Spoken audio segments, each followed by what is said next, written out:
Oh, it's so awful. You're going to love it.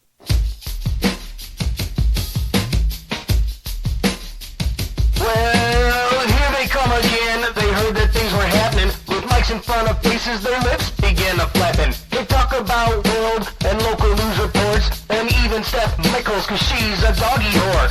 Corey says, man, it's a goddamn joke. Corruption is abundant and the POTUS is a hoax. Stacy says, man, I'd like to act, but Americans are lazier than most, that's a fact. So go get a bowl, a spoon, and some cereal, and sit your ass down. It's time for AirWreckRadio. Ladies and gentlemen, this is your captain speaking, and thank you for choosing AirWreckRadio. We'd like to apologize in advance if there's any inconvenience caused, but we're going down. Finally, a show for the people.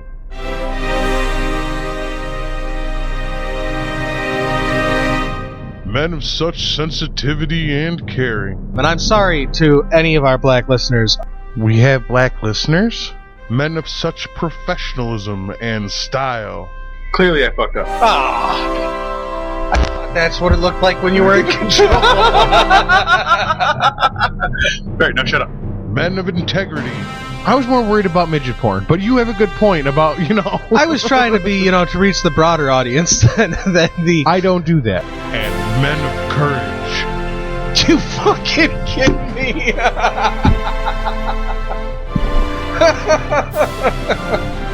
Oh my god, we're terrible at this. It can only be AirWreckRadio.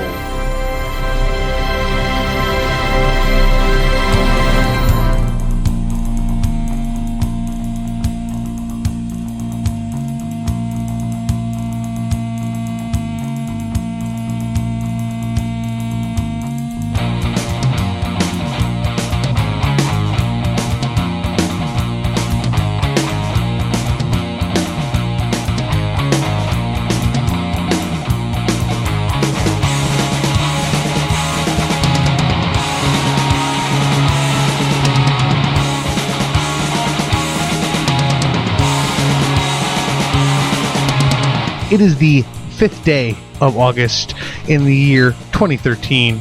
I am Corey. And I'm Stacy. And this is episode 14 of AirWreckRadio. 14 to 13. Well, how on? Episode 14 to 13. Yeah, okay, yeah. For those who are actually counting, this might be the 13th in order. But in honor of our guests, the spooky spookies, we're going to skip 13 because it's bad mojo. Kids. We would have gotten away with a 13th episode if it wasn't for those meddling kids. Nice. We have a tremendous show for you planned for you, our wreckheads. We will be discussing all sorts of great little news tidbits and some banterful banter. Banterful banter. Yes. I like it. And our usual lip flapping. But before we do, as usual, and until somebody actually pays us to fill this slot, check out Hideaway Brewery, official beer of episode 14. You can find them at my house. Yeah, at your house. Fake radio, doing fake reads for real beer. Also, you can check out AirWreckRadio. Get this. Live, on location, on the website, airwreckradio.com, August 10th. Ooh, August 10th? August 10th. We will be out on location at Clambake 2013, hosted by Scott and Mel. It's a great big party full of, hooligans and general putzing around. I hear that this party is like a by donation only. Like, they're not charging you to get in, but you better bring a dish pass, and you better bring a little money for the hat, because they got bands, and they got us, and they got themselves and their own asses to cover, so... Check it out. Find it online. Well, what I got to tell you is you are kind of incorrect. Oh, are they charging the cover? Nope. Oh, they don't want your dish? We're going the other way. They do want a dish, but and they do ask that you bring a couple of dollars towards the cost. But it's not like you just donate $20 towards a party. First off, I'd like to point out that $20 is the maximum donation allowed. Which is very fair for the amount of entertainment you're going to receive. But you're not donating shit. What you're buying is raffle tickets. Oh, I see. So it's like a 50-50 too, huh? Bingo. And then Nice. you got the odds of picking up some great concert tickets and some swag and some great crap. Who doesn't like a 50-50, folks? I don't know what the full list of crap that is available to win on the raffle tickets is, but guess where you can find that information? Clambake2013.com. Excellent. That's clambake2013.com. So I'll be out there wrecking some shit up. Get it wrecking.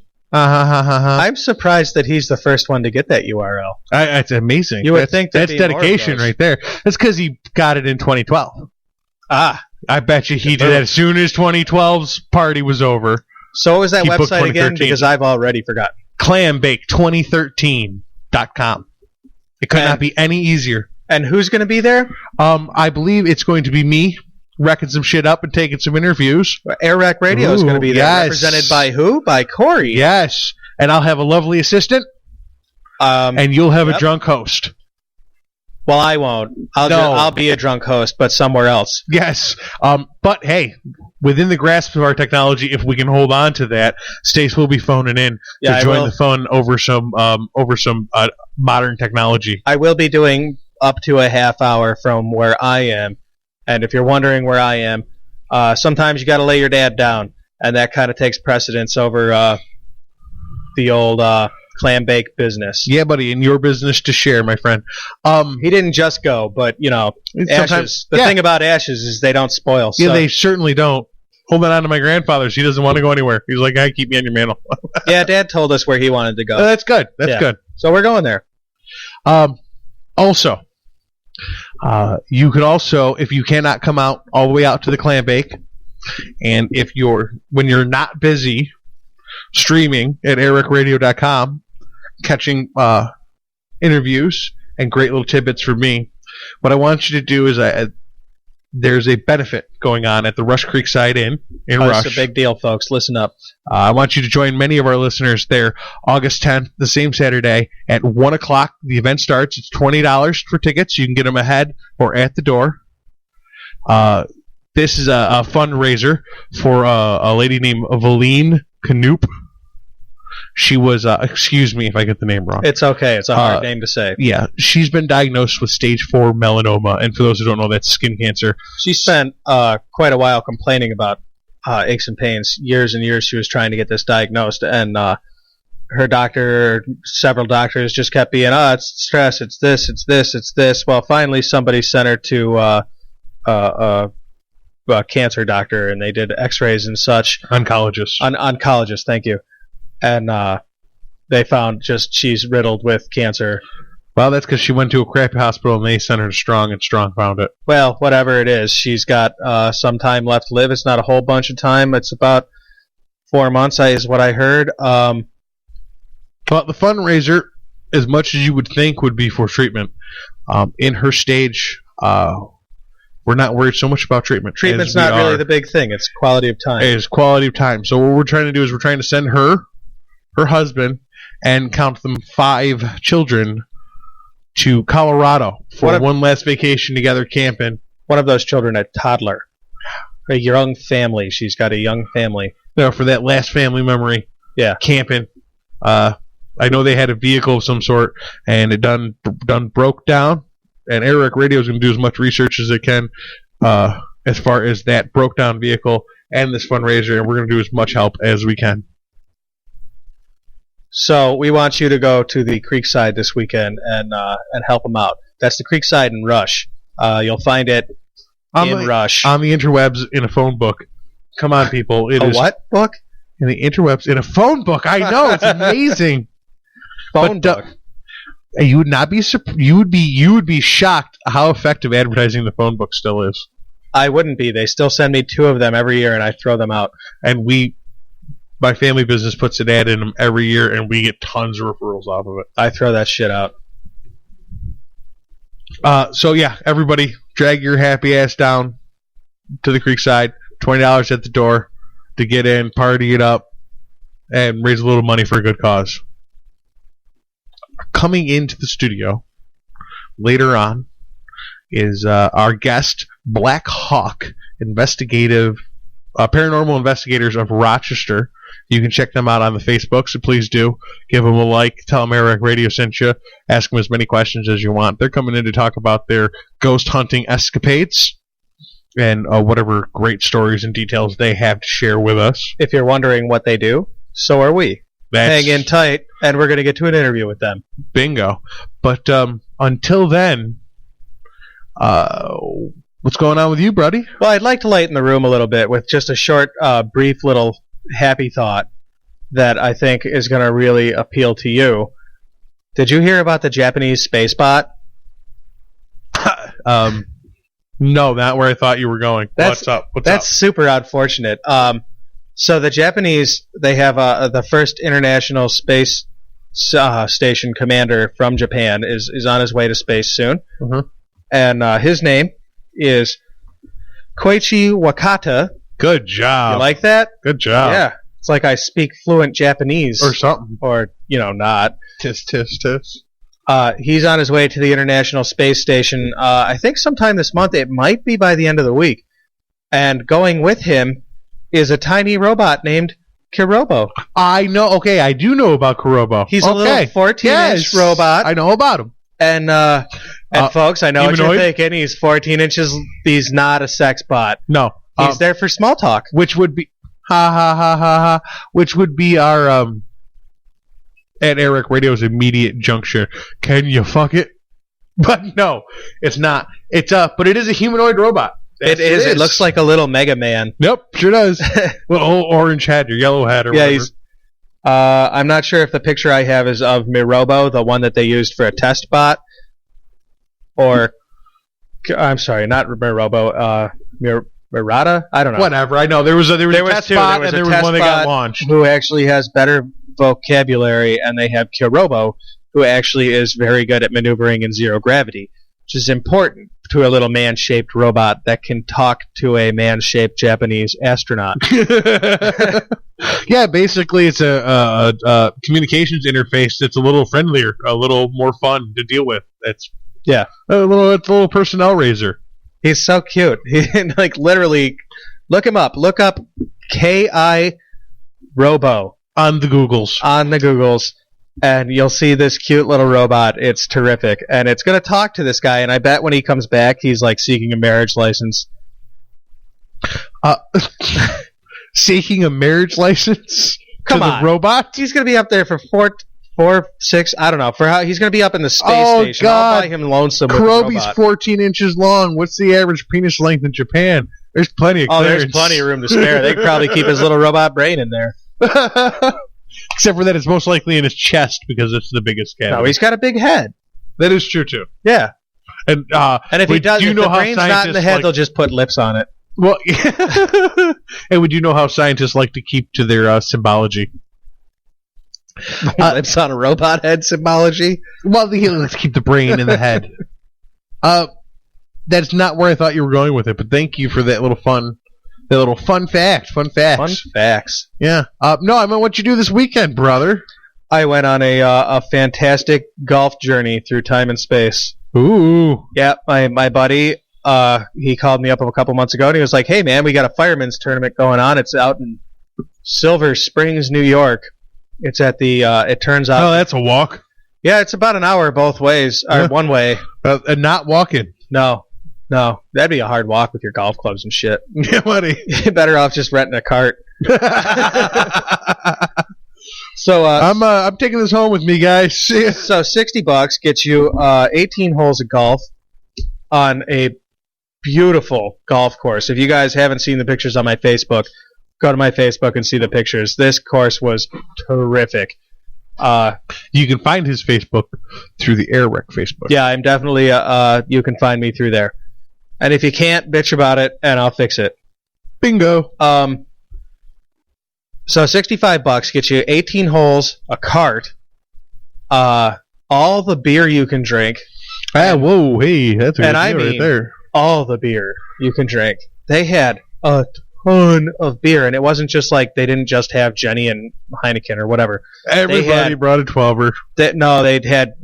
They had big ass coolers just packed with different kinds of beer, and they were stationed about every 3 holes. There was a shed full of beer. Nice. So you could get a cold beer every 3 holes. You could get 2 or 3 of them, actually. Yeah. That's how I play. You got to plan ahead, yeah. So, and then you got all-you-could-eat sausages and hot dogs, which was awesome, and a steak dinner. Shit was off the hook, man. It was a good time. Off the chain, yo. By about the 10th hole, things started getting a little sloppy. By things, do you mean you? Well, me and everybody else there, I think, is fair to say. I mean, nobody goes to these things to not get wasted. One of the dudes that was friends with one of our mutual friends, Derek, his buddy that came, thought it'd be a funny idea, and I think he was right, to unstrap the golf bag from the back of my cart. I like this guy. Which, if you don't know what that means, what that means is that like somebody had to stop and pick up their clubs. Your golf bag is going to stay on the cart until you start moving. It's a funny thing about inertia. You got to go pick up your clubs like a jackass.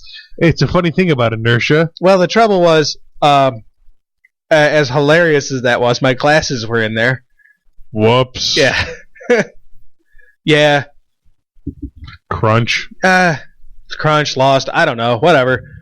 Long story short, I hated my glasses anyways, and now I got to get new ones. Nice. So that explains the eyewear that you're sitting here staring at me with.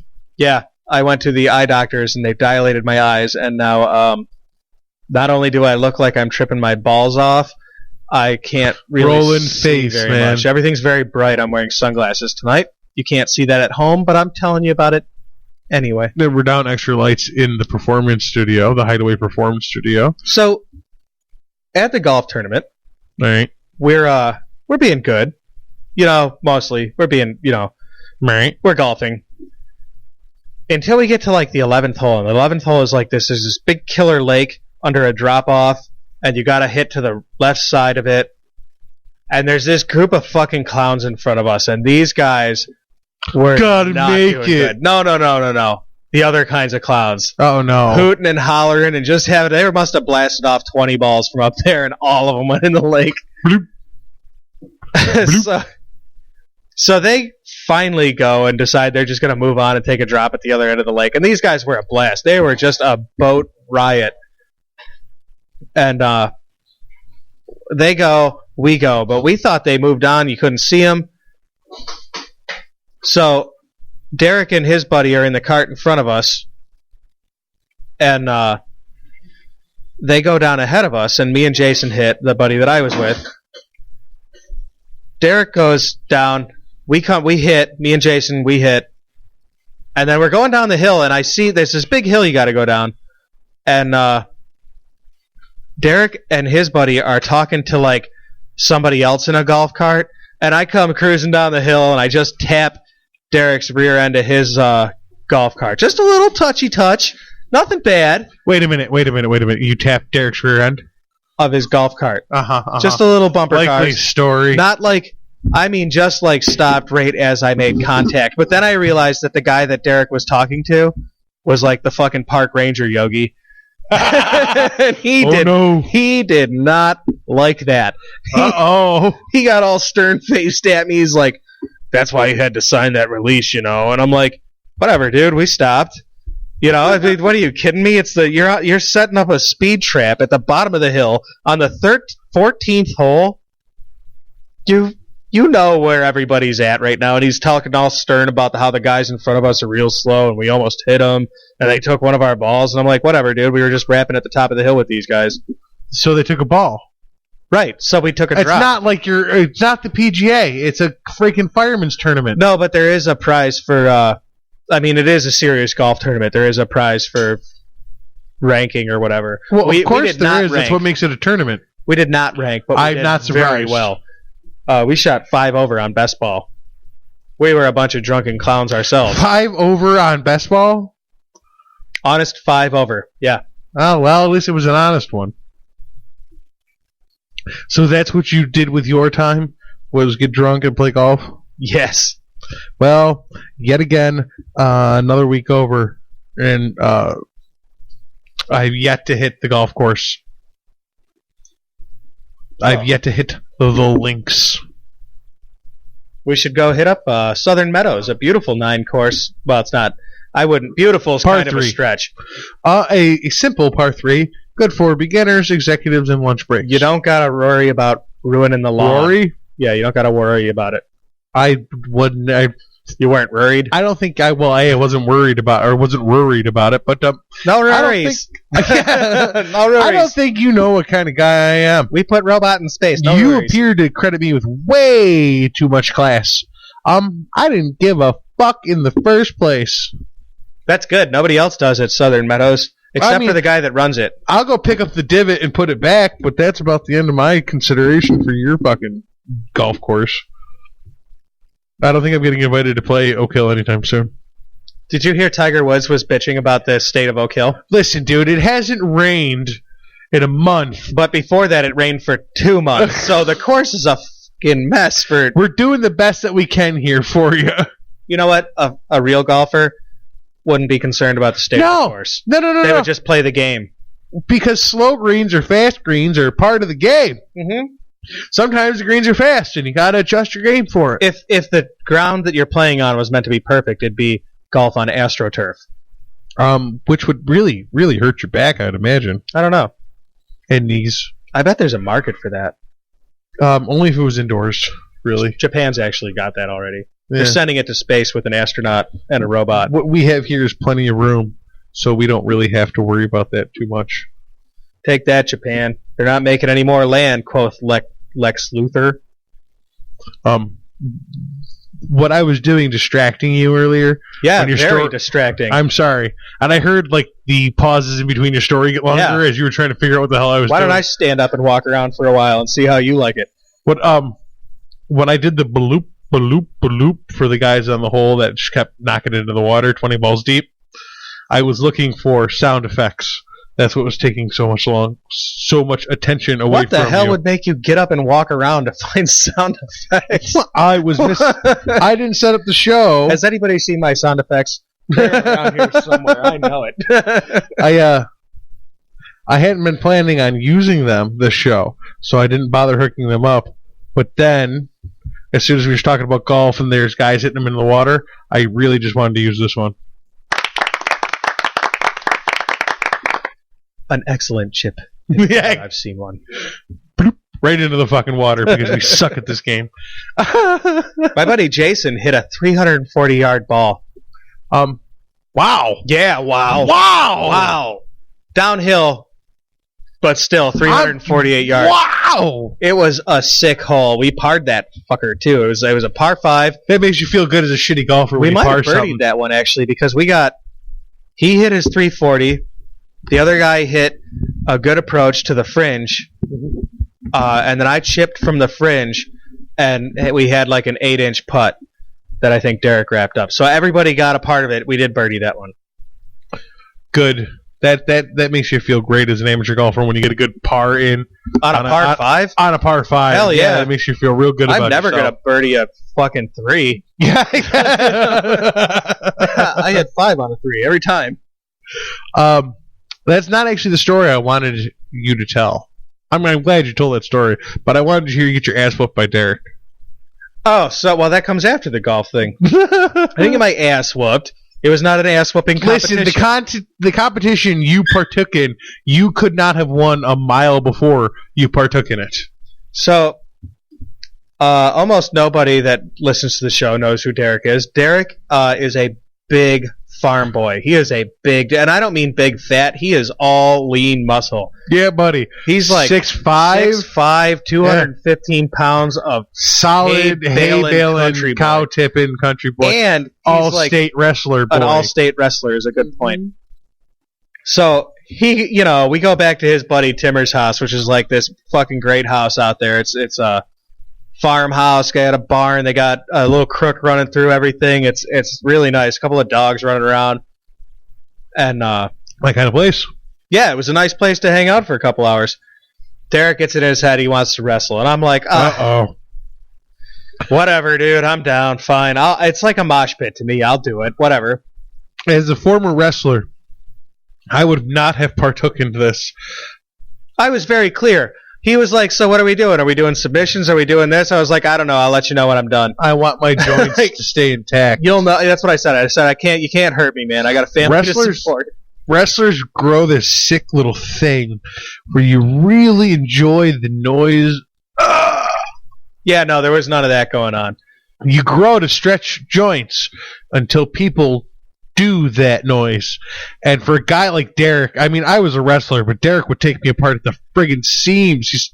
He's got such reach. I mean, I got weight on him, but he's so tall and lanky. Yeah. He would just, his arms would, he'd just wrap me, no problem. He'd take me down, no problem. And on the ground, I'd be screwed. It'd be like a turtle on his back compared to him. I held my own, not for very long, but, you know, when it was over, it was over.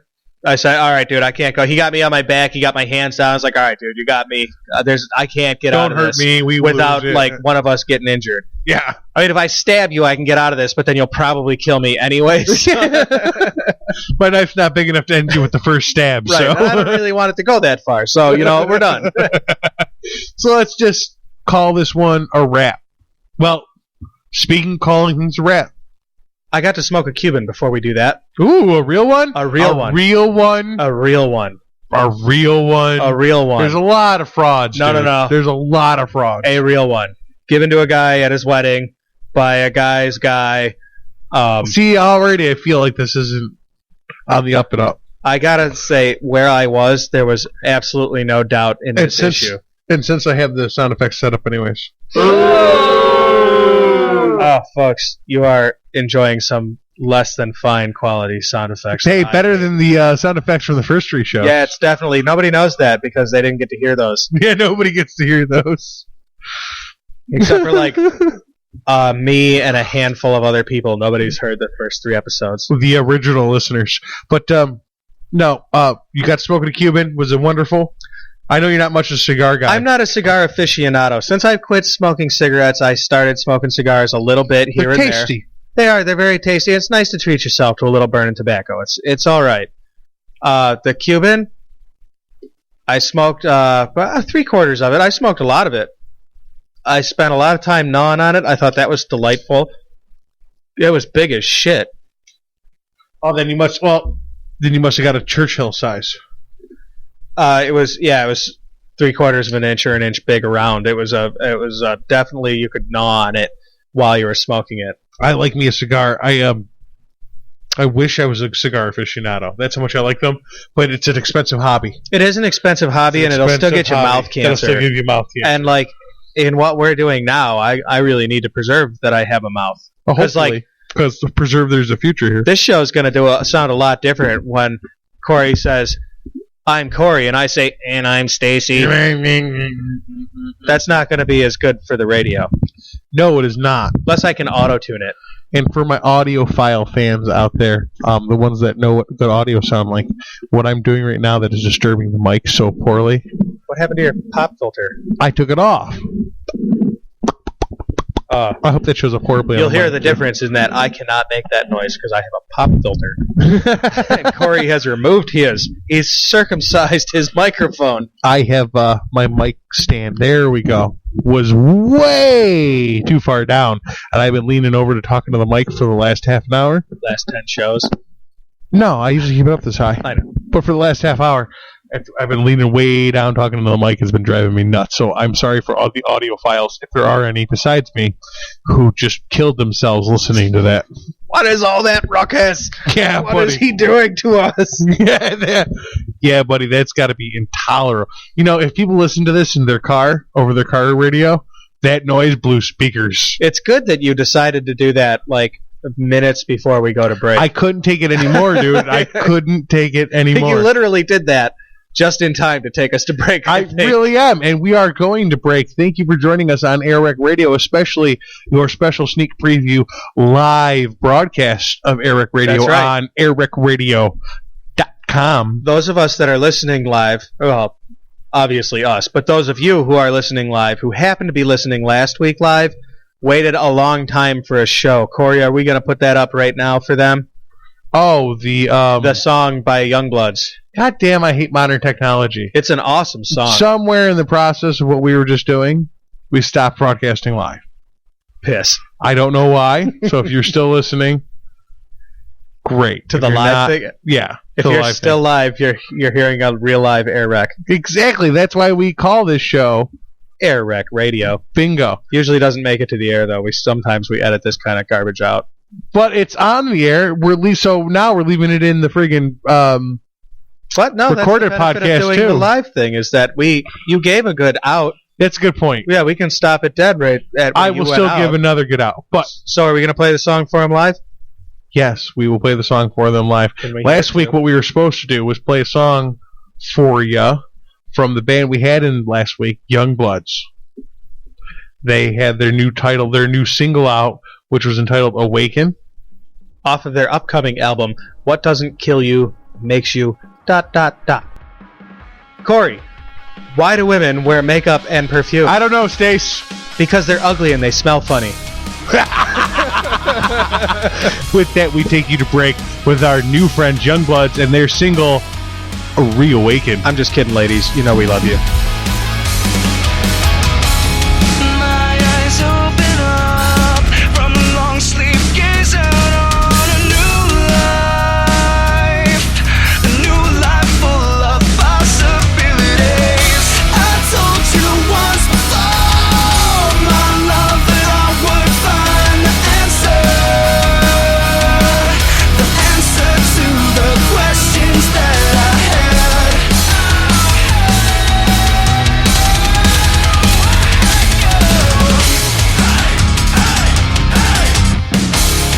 My best dreams laid out before me as dust upon the floor. I sleep them out, throw them away so I can move on to better days. Never forget where I came from. Like old photos from the past that we used to remember.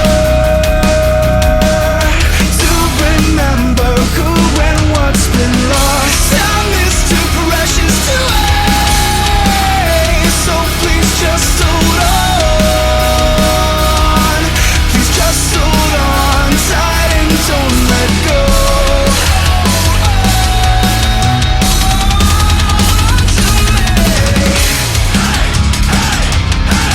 My best dreams laid out before me as dust upon the floor. I sleep them out, throw them away so I can move on to better days. Never forget where I came from.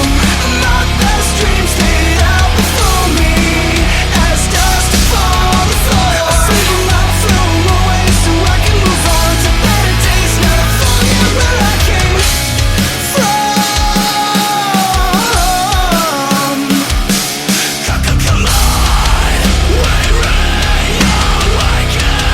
From lessons that we've learned, from lies come across the stage, our voices will be heard.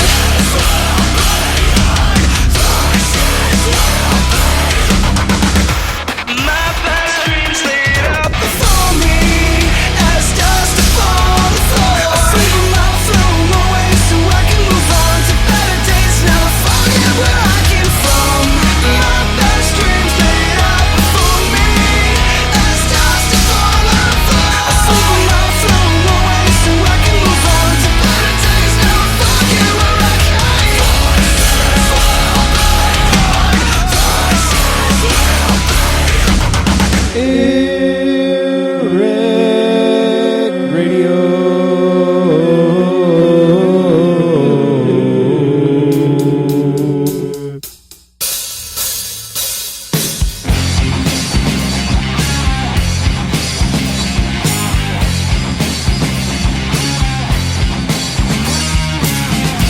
I guess that it all comes back to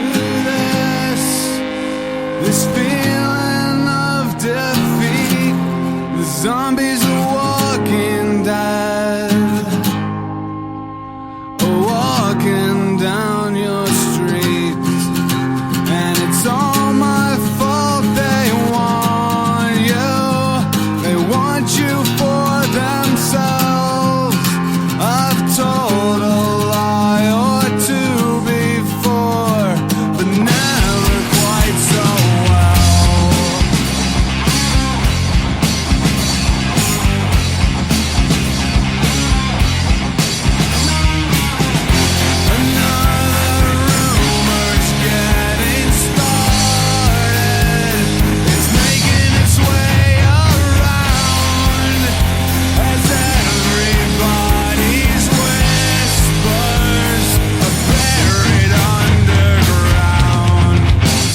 with our secrets and conspiracies. 'Cause some things never change, but the one thing I can count on is taking all the blame when it all comes undone. You're not the only one who looks in my direction, and I'm sorry that it has to end this way, but there's nothing more to say, because everything's gone wrong.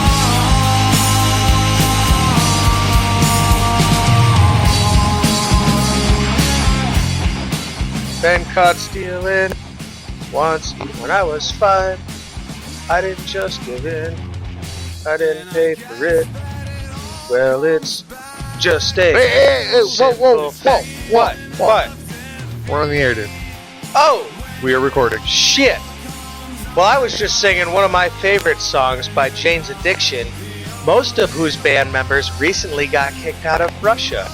No, yeah. But since we're coming back into the show, I guess I'll say welcome back to AirWreckRadio. It's time for everybody's favorite headline news. Headline News. So today in the headlines, first and foremost, I suppose, the Bloodhound Gang, famous for their songs, I don't know the titles, but they're You and Me, Baby Ain't Nothing But Mammals.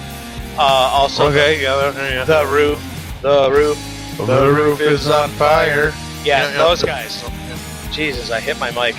Again and again and again because of your giant pop filter. It is a very large... Folks, I'm on a new mic tonight. So, Oh yeah, my mics weren't good enough for him. He bought his own mic.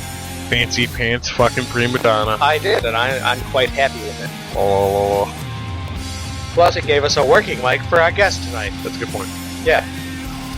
So the Bloodhound Gang was kicked out of Russia because they don't pay attention to AirWreckRadio. We warned them last week. We did. Was it last week? No, it was 2 weeks ago. Yeah. When we talked about the See, Pussy 2 weeks Riot. ago, it's even worse. Yeah. Pussy Riot got arrested the hell out of themselves in Russia. Sure Russia. did. They are like in Russian jail and shit. Like, I don't know the details on it. I don't want to pontificate too much, but I do believe they're out. There's a new song on the internet right now. terrific. I hope it's not just other members of Pussy Riot. I don't know. They kind of operate like anonymous. So the Bloodhound Gang was doing a live show in a city in Russia whose city name I should have, but don't.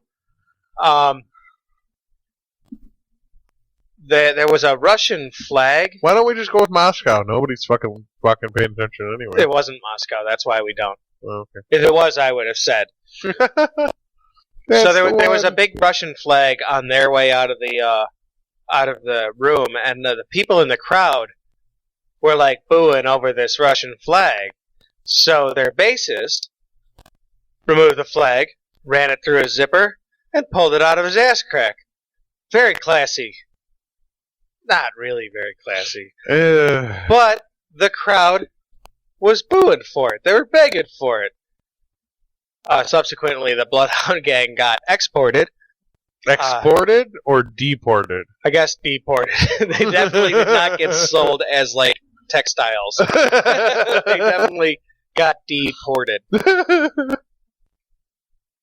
How could they not have known? Yeah, you know. Have you not seen the news, Bloodhound Gang? What happened is that Sweden ran there, and with all that information about our civil liberties being impeded on, and he ran there, and he figured Sweden? What's his name? Sweden. Snowden, that's his name. He ran there because our civil liberties were being impeded on, and he blew the whistle on that. So clearly, the Bloodhound Gang figured that they must be a pinnacle for free speech and civil liberty. No, he actually went to China first. And then they It's a booted his frequently ass. forgotten thing on the news these days, but actually he went to China for this free speech, and then Russia for the nice place to live and vodka. For the airport for 3 months before he Russia. finally got to get out of the airport. In Mother Russia, good living in airport.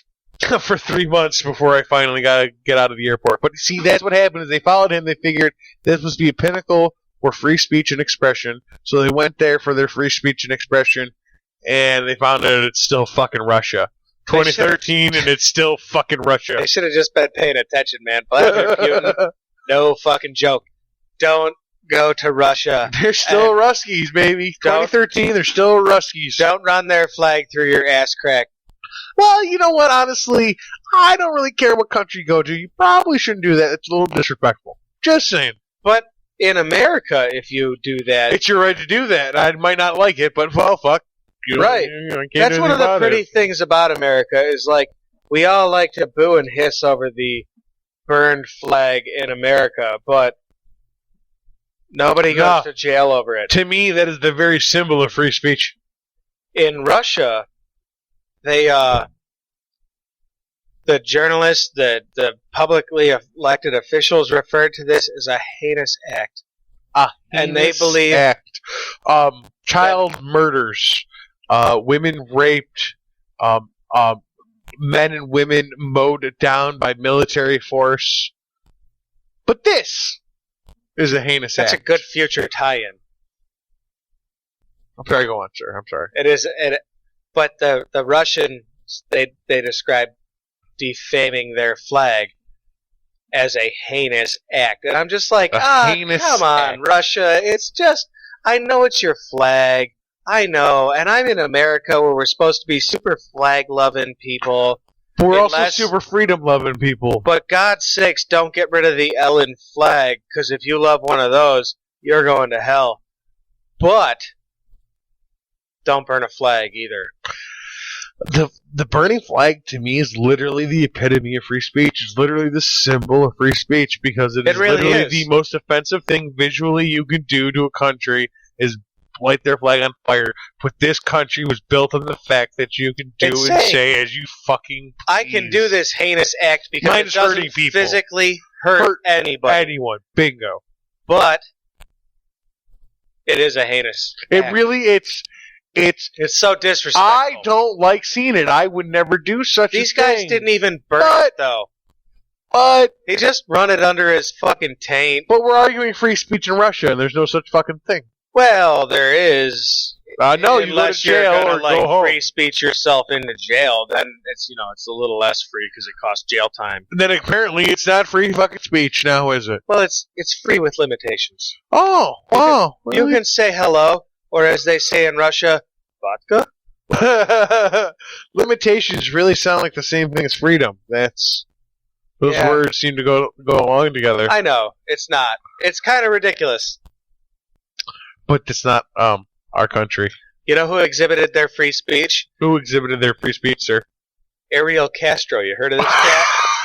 I know who Ariel Castro is, and I've been just dying to hear this news story. This news story is one of the reasons why I try to seclude myself from the news, because I'm dying to hear your news. I'm going to pretend as if that most of our listeners don't know who Ariel Castro is. That's a good idea, sir.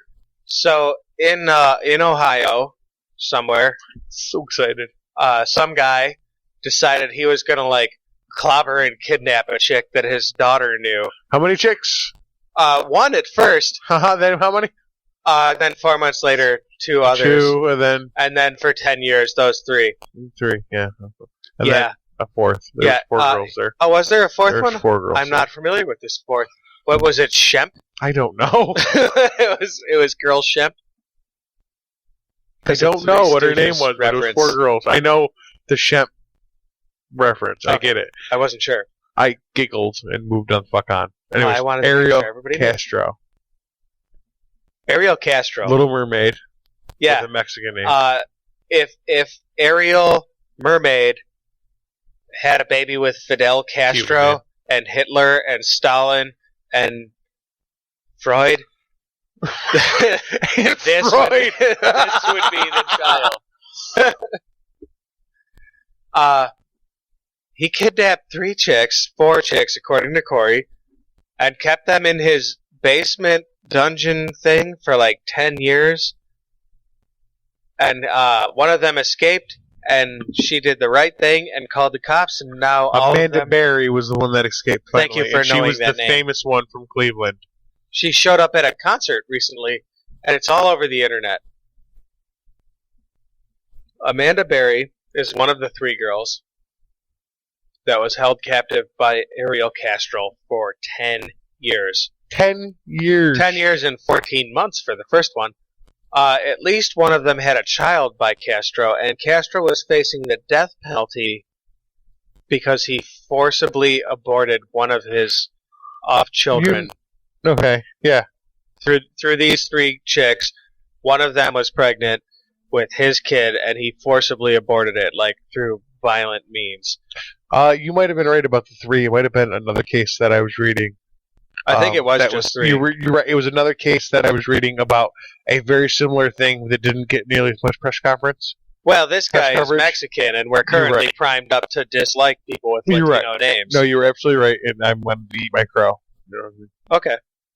This guy said at the end of his trial, "I'm not the monster you're making me out to be." That's what I'm reading. He said most of the sex was consensual. Listen, Cal. If you got 3 chicks tied up in your basement wearing fucking motorcycle helmets all the time, none of the sex was consensual. But even the shit that was kind of consensual was mostly just because you had them tied up wearing motorcycle helmets. It's a lot easier it is to consent than resist. Hard to say no when you're hungry, you fucking dickhead. Yeah. So this guy narrowly skirted the death penalty, and I am a little irritated by that. 1,000 years. He's going to be in jail for the rest of his life. He has no opportunity sentence to was get out. 1,000 years without parole. Without parole. 1,000 consecutive years. What is the point of a sentence of 1,000 years? Why not just I don't get the number. off this dickbag? Why not? Or life. You never get out. Why do we have to put a number that's 1,000 years? I don't even get it. To make it very clear, I think. I'm all right with the 1,000-year sentence because it really hammers home the point. You aren't going anywhere. I don't know. I just think 1,000 years is a little over the mark since the average human lifespan's 80. I would just prefer they executed this guy. I kind of with you on that one. This guy, he says most of the sex was consensual. No, it wasn't, dude. You had them. Were they consensually in your house? Like, just that sentence really annoys me to the point where I want to hurt somebody. You had to kidnap these chicks for most a of decade. the sex was consensual. Makes me you want can't to hurt even say somebody. that. Like, most of the sex was consensual. No, that's not how that works. no, it's either consensual or it's not, dude. Like, for 14 years. Yeah. So Ariel Castro is a dickbag. Look him up online. For the real facts and figures. He is a piece of shit extraordinaire. Yeah, buddy. Meanwhile, in the news, they're talking about baseball players. Oh my fucking god, A-Rod. What the fuck, dude? Who are going to face a big-ass suspension, and that should totally occupy your attention. A whole 200 games. I'd like to point out how many games there are in the Major League Baseball series. A-Rod is one of the exceptions that wouldn't get to play in the playoffs this year. Most of the players up for this suspension would miss the rest of the regular season but would still be eligible to play in the playoffs. And baseball's a dynasty sport. Listen, pal, it's either let it be or let it not be. Either you get busted on drugs and you're out, or drugs are cool. I still don't understand why Congress had to get involved on a baseball It's a private steroids. industry thing. Yeah. Major League Baseball is a private industry. Oh, it's America's sport. I don't give a fuck. No, I don't give a It's fuck still either. private It blows my industry. mind. Like, why? Remember, Congress was involved on that steroids Yeah, thing. they're taking depositions. Like not baseball Congress, the United States Congress, who can't act on immigration reform. Oh my god. Who can't act on act anything. on 13 anything. bills so far this year passed by Congress. These are people that completely 13 denied single-payer health care, which would have been the best thing for Americans. They together denied that and now fight down Obamacare because they refuse to call As it a its small real business name. owner, I don't know that I agree with you, but let's No. show. They blame Obamacare. They call it Obamacare because it allows them to blame it on Obama. It's You mean- actually called the Affordable Care Healthcare. Act. I thought it was called Romney Care from Massachusetts. It actually is based on Romney Care from Massachusetts, and Republicans only blocked it because Obama put it forward, but Obama put it forward a much better health care plan. Trying to reach in the middle, I'll give you all of those things, but But to baseball's point, yeah, you're right. You're absolutely correct. to baseball's point, Congress managed to completely bludgeon their way through stopping this administration from doing anything constructive or not. But they still managed to have time to waste determining if baseball steroids were legal. There was a big deal when baseball steroid scan happened. Congress was all you heard was Congress, and like for the first 4 months it was going on, I was like, "Are we talking about baseball Congress?" And I didn't want to ask anybody because I thought it was a stupid question. It must be baseball Congress. Why would the United States Congress be involved in this scandal? I was wrong. Because if there's a scandal, the Congress will get in on it. But they got on that one, and like none of their voters were like, "Oh yeah, I totally give a shit about baseball so much. That's why I voted for this guy to represent me in Congress."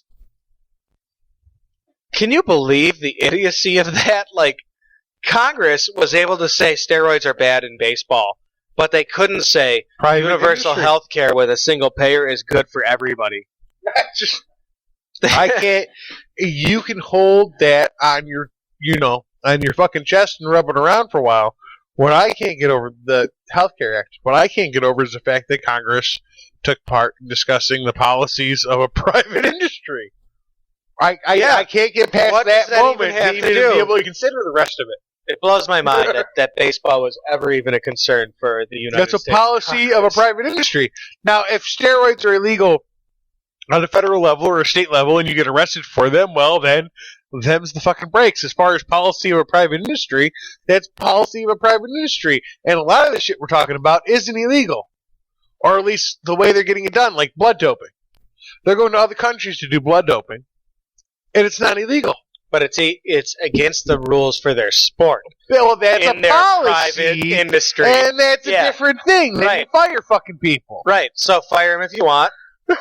Don't if you if work you don't. for me and you break my policy, you're fucking fired. Why Goodbye. does this require an act of Congress? Are you kidding me? Have you paid attention to around the world?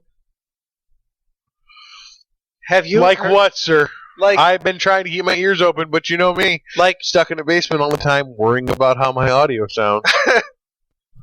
Congress in our country has gone on vacation for 5 weeks. 5 Yeah, they feel like they've weeks. They feel like they've done enough of blocking Barack Obama's good or terrible ideas. and I don't care how you feel about him.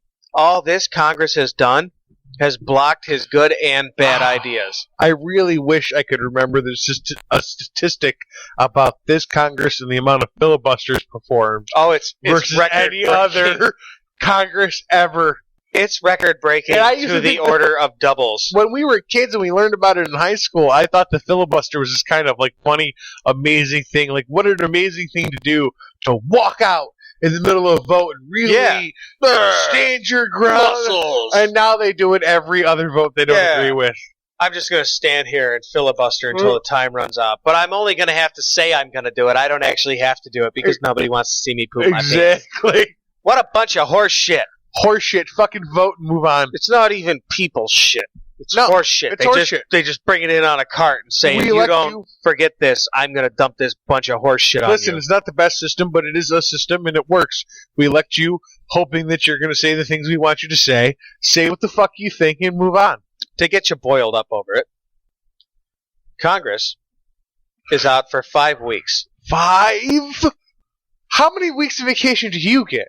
Not 5 weeks? This isn't their first 5-week vacation of this year, and it won't be their last. I know. This is like 5-week vacation number 4, and these people get better health care than anybody will ever get again Unless thanks you're on to welfare. the Affordable Care Act. Unless you're on welfare. Until the Affordable Care Act That until one? the Affordable Care Act Yeah. brings up welfare.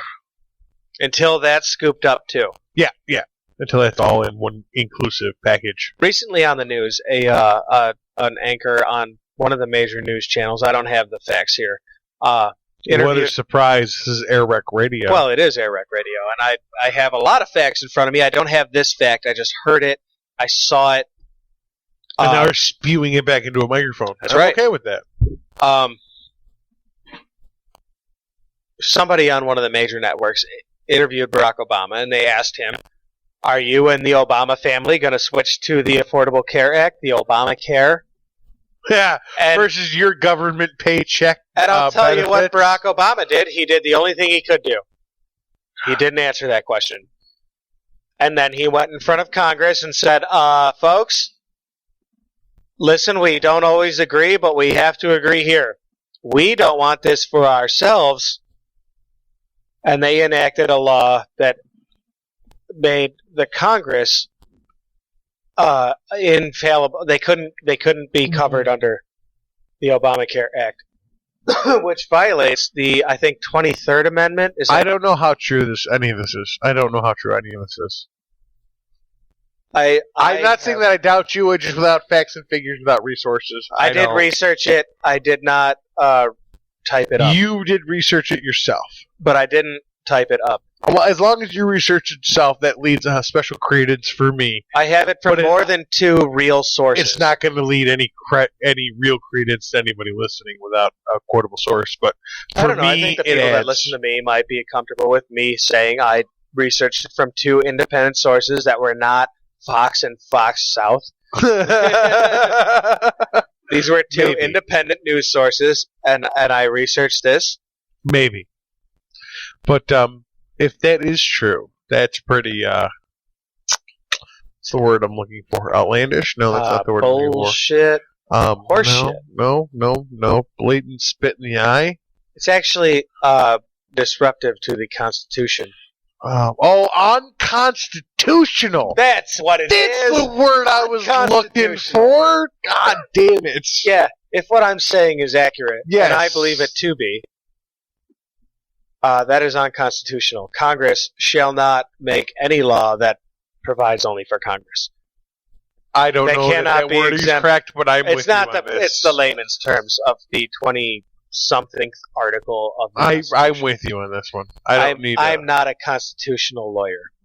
No, I don't need exact quotes. I just need to know that you feel strongly enough about your information. So Congress was able to act on that pretty quick, but they managed to not act on immigration reform, a very important development in this country. They managed to not act on We corporate got tax the gay code. rights thing done. We just can't get this immigration. No, that reform was thing actually done. the Supreme Court. Well, who's that's 'cause capable of They acting. do getting things They're done. in for life. They don't Yeah, need well, to run. yeah, they don't need voters. That's a good point. They're appointed by El Presidente. They failed to act on a smoldering economy. You heard the I don't know if you have or not, but there's 200,000 jobs created in July. Oh yeah, how many were lost? That sounds terrific until you consider how many people don't have jobs. And how many people lost their jobs in the month of July to add to that number? And how many people just gave up looking for jobs over the past 5 years? A lot of them. All of A them. very significant amount. Congress also failed to act before they went on vacation on a potential terrorist attack that currently has U.S. and UN embassies shut down across 19 countries in the Middle East and Africa. A Ramadan. Have you heard about this? A little bit. Yeah, they spied up a buzz about that there was going to be a potential terrorist attack. They couldn't say where or against whom. Mm-hmm. And that was apparently effective in the Middle East and Africa because U.S. and UN embassies are completely closed down until at least this Saturday. Out of being scared. Now, here's my question. Well, being scared, being prudent. That's my question. It's a good question. Fox News side of the coin says, I can at least imagine, I don't know this is actually what they're saying, but I can imagine that Well, we're remember showing who's weakness. the president. So, we're yes. showing weakness Of course. by shutting down and hiding and tucking our tails and being worried of the terrorists. But the Democrats are saying what we're showing Hold is on, excellent prudence hold on. and caution in the event of a nasty disaster. Now, where do you lie in, sir? I'd like to break that down just a little slower. The Fox News end of it is Okay. exactly as you called it. Mhm. We're tucking our tails. We're showing weakness. We're hiding. We're running away. But what was that recent attack that went down? Benghazi? Benghazi. Benghazi. I still say that it's out of a novel. The name Benghazi, it sounds like it's out of a science fiction novel. But to It's a consider planet. it politically, according to Republicans, we knew about it. We let it happen.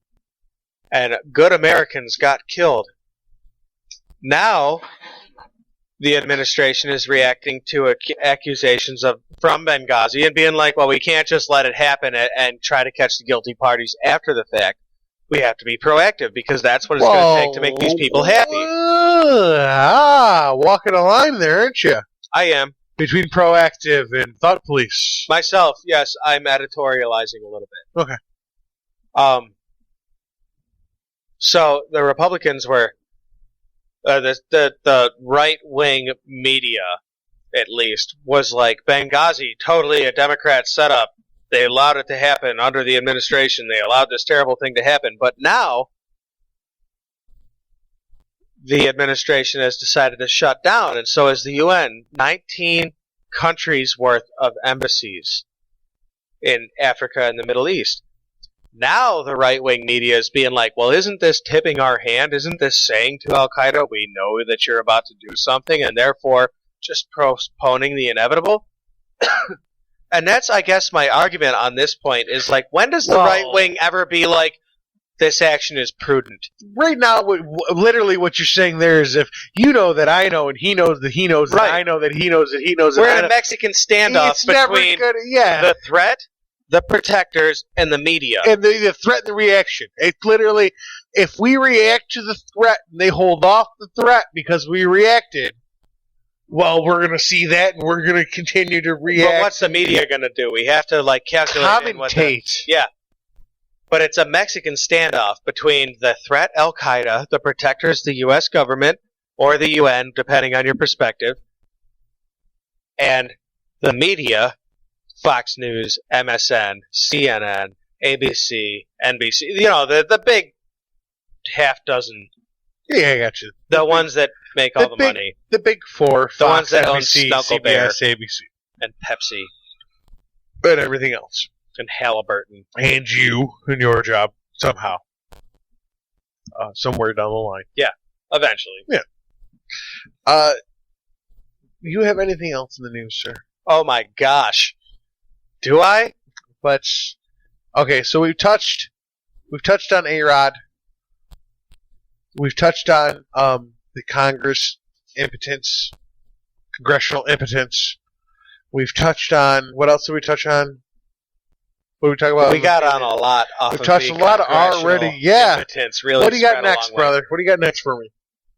What do we got left? I can do a couple of quickies, or I can get us into another long one. What? Give me another one. I don't give a fuck. Let's do this. This is our show. We'll do whatever the fuck we want. Give me one. Fucking A, right. Welcome to AirWreck Radio. Folks, Bingo.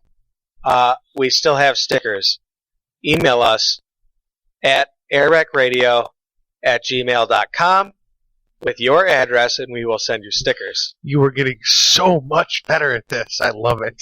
You're gonna love That it. was great. It's That was beautiful. so awful, you're gonna love it. Yes, that should be our new tagline after the morning show thing. Check us out on Twitter. All of us now are at Twitter, and by all of us, I'm using the royal us and including one other person. You can check out Corey on Twitter at... I technically am CW Payne. At CW Payne. At CW Payne. That's me technically, but you will find very little activity from that account. Most of my time is spent at AirWreck Radio. You will find me at AWR Stace Ghost on I'm just Twitter. making shit up, dude. And I I'm about to own this Twitter. I want the amount of Twitter followers that we have Facebook followers. Friends, please do this for me. Please help me get 50 Facebook, Twitter followers. Get that shit done. Get on the Twitter like me. Like AirWreckRadio. I think that's at AirWreckRadio. Is that where the AirWreckRadio is on Twitter? Oh, yeah, at AirWreckRadio. At AirWreckRadio. Now, to get back to the headline news. Halliburton Corp. You might remember them from such debacles as, most debacles.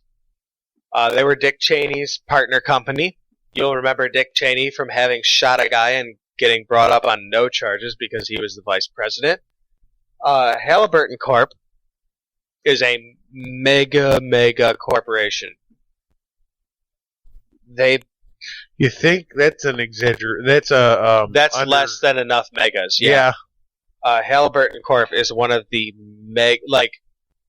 like the Koch brothers. They are a huge parent company, and they had a lot to do with building BP Oil's Horizon platform. What was it called? Do you recall? The Horizon platform. It had I think it was two names. It was like maybe it was just the Horizon. I think it was just the Horizon platform. I really do.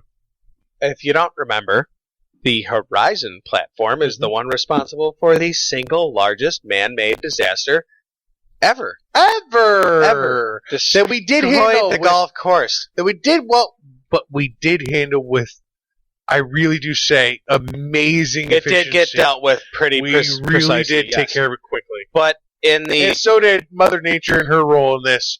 We dispersed the fucking oil, and she just fucking absorbed it back up like she's supposed to. So tell that to the fishermen who died because they killed themselves. I'm not saying that it happened that day. I know. I'm just saying. I know what you're saying, For the but level I'm still of disaster saying, it wasn't as bad as it could have been. to the corporate conscience, what Yeah, I'm fair saying enough. Okay. is tell that to the people who lost their livelihoods. Yeah, fair enough. To the Sure, you dealt with Louisiana it shrimp quickly. fishermen who died. You yeah. dealt with it very quickly. I would agree that you dealt with it pretty well. It shouldn't have happened to begin with, I would say.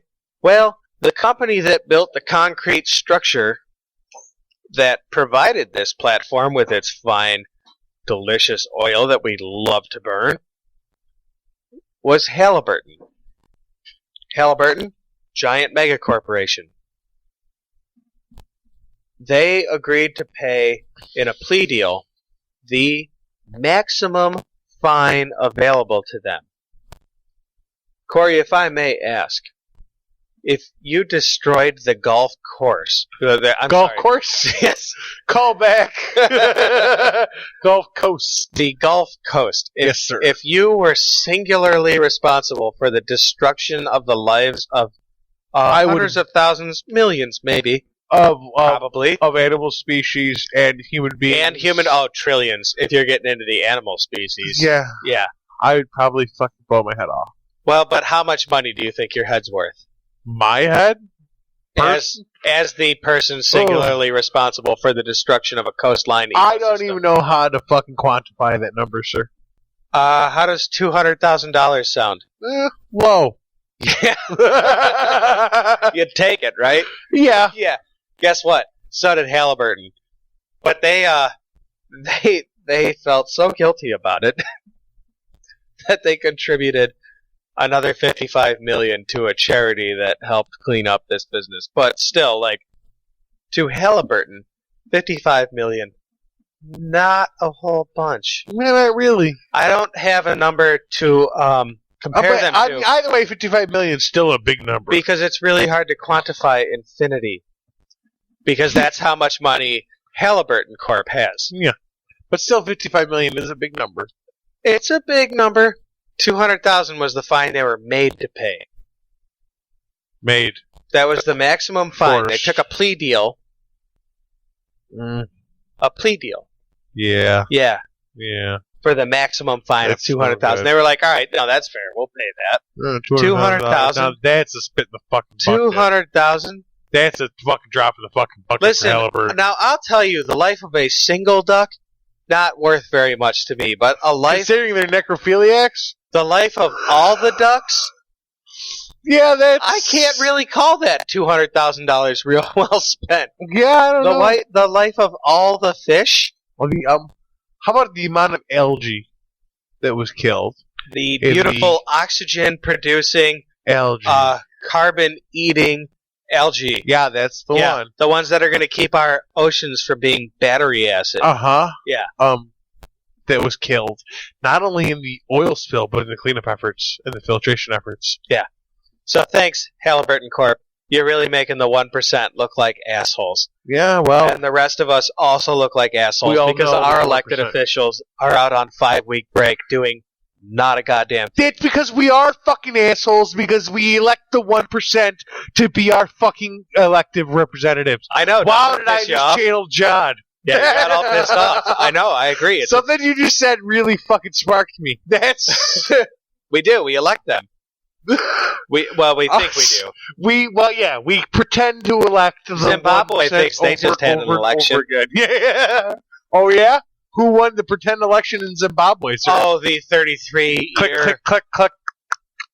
yeah. Upalakalekle. No, I don't know his name.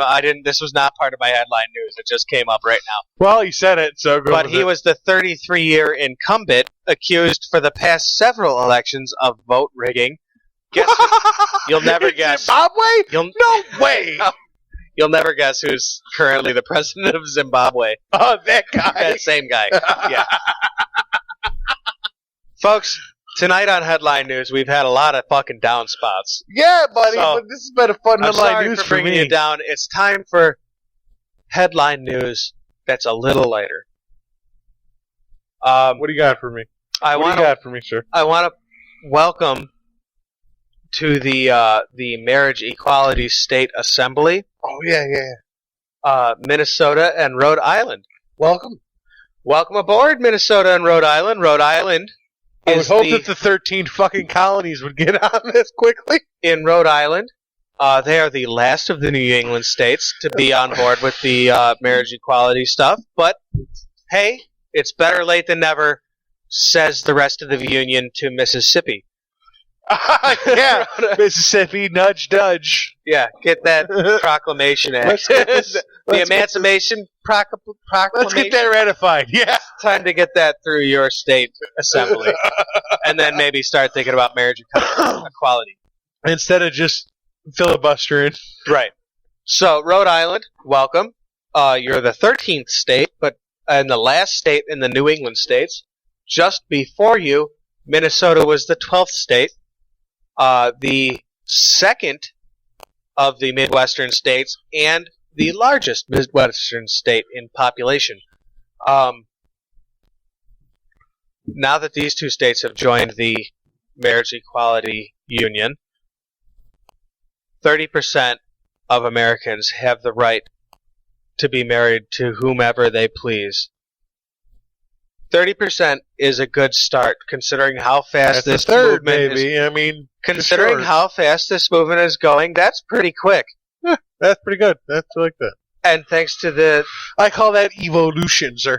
Supreme Court, it's moving along quickly. And thank God that 5 out of 9 of them agreed that this was a basic human right, being able to marry who you want. And to the right wing, yes, the extreme right wingers who say, what's next? Is a man going to marry a turtle? Maybe. Who the fuck cares?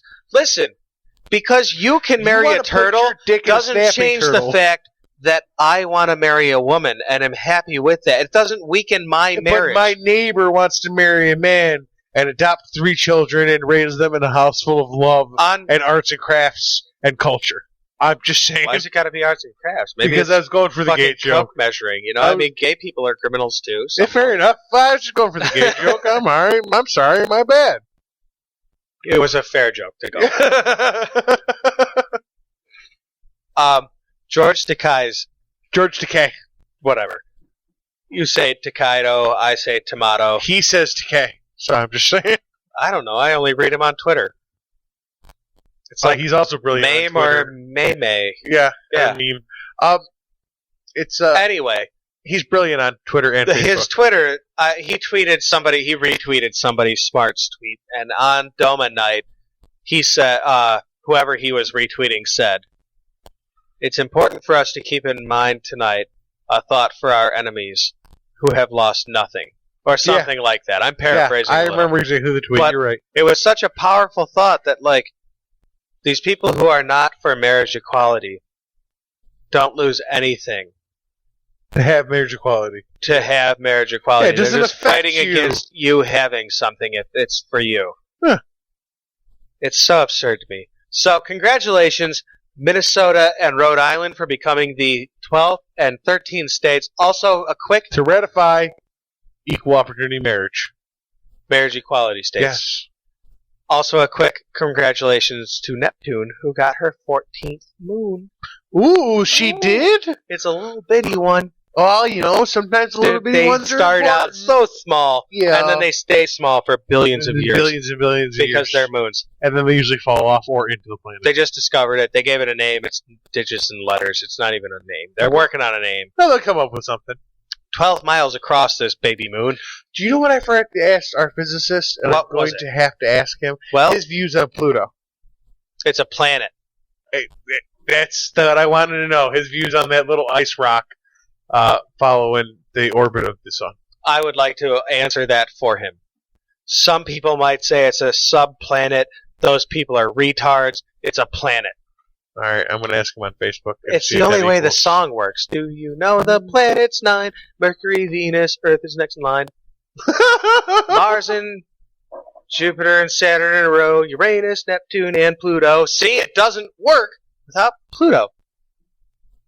Glad that you did that. You're welcome. Everybody, remember that song. Teach it to your kids. They're going to want to know it someday when they're trying to figure out where they want to live. Do you have any more headline news before I have to really take a pee? Nope, folks. I have no problem announcing to the folks at home that I have to pee. Hit the whole lot of us up on Twitter. Yeah, there's a whole lot of ats at AirWreckRadio, at AWR Stace Ghost, at CW Payne, at anybody else that we follow or follows us. Also, please email us. We have stickers left. Ooh. Email us however you like. I recommend AirWreckRadio at gmail.com. Corey would recommend AirWreckRadio at AirWreckRadio.com.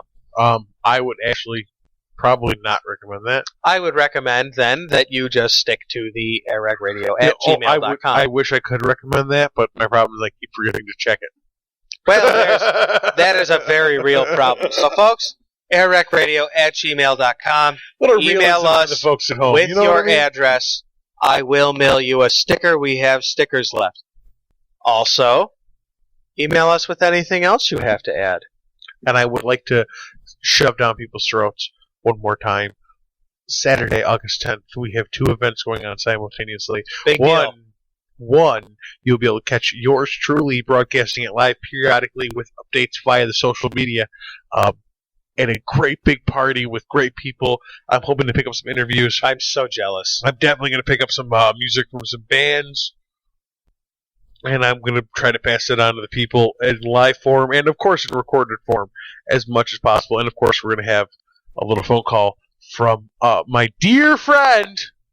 Who is not a deer, He's not a deer. but will be burying Bambi's dad. It's amazing how much fun this plug is and how much fucking just gloom that can be rained upon it. It's amazing. I know, it sucks. Also- it really sucks. I really wanted to be doing this thing, but I it's know. Well, the there'll be time. more events, my friend. Will there be more events for Oh, AirWreck yes. Radio? And next year I won't have to do this because I only have one dad. Yeah, you only have to do it once. Yeah. That's a good thing about this. Also, I want to pip the plug for Rush Creekside Inn that same Saturday at 1 p.m. where there'll be a fundraiser for Valine Knoop, who Big deal. was diagnosed with stage 4 melanoma. What we're trying to do is we're trying to send her husband, and her 5 children on vacation for the last time. It's $20 at the door, pre and during. Please show up, pay $20, get in, have a couple of drinks, wish the family the best, and hopefully we can send them on a nice vacation. We're going to set up something, I think, so that we can get a donation box basis where that you don't have to go to the event to just like help Donate on the website. We'll just figure give them something out. $5, man. $5 that's half of third of one bus ticket. If I can't figure out how to do it on the website, I'll find a link, something, and we'll post it up somewhere on the Help page, these social people media, out. something. These folks need help out. Yeah, buddy. If anybody does, these people do need it. So, thank you for joining us for this portion of AirWreck Radio. It's been Headline News. Up next, we have a terrific interview with Looking super looking forward BlackHawk to this. Paranormal Investigators of Rochester. These folks are paranormal investigators of Rochester named BlackHawk. We are very much looking forward to investigating what they do because we don't know. No clue. So stick in there, hang out. We're going to play some music. You're going to love some AirWreck Radio. Love it on Facebook.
Hey folks, thanks for hanging out for the show. It's time for Girl News.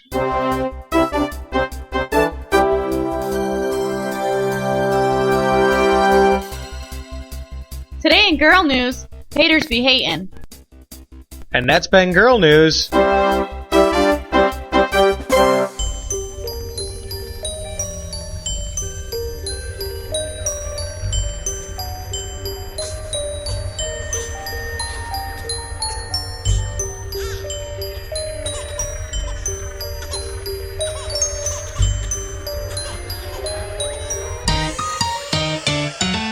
Bizarre, bizarro, bizarro, genius baby.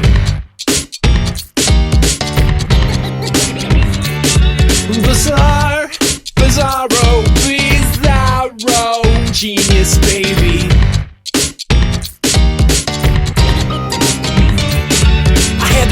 That I fathered a bizarro genius baby. She's out the womb like, dude, why'd I get expatriated? Debated it 1 month, the finer points of a diaper. Devised a device composed of a hose and a windshield wiper. Grew riper in intellect as the months passed. More a dunce cap, ironically. Grew fussy once and she summoned me, not sonically, but through a series of editorials that she authored. Entitled, is MC Frontalot one of the worst fathers? Oxford, Stanford, Harvard called, shouldn't call him back. Tuition and housing, I'm holding out for a Daniel track. Distracted by her first birthday party, I hardly noticed that she brought peace to the Middle East, or at least a ceasefire with the POTUS. No dust had settled when she disproved Fermat by finding A cubed plus B cubed that equals C cubed. And her sadness at throwing the field into disarray got her swayed by a brand new rattle and a mid-parfait. Bizarro genius, baby.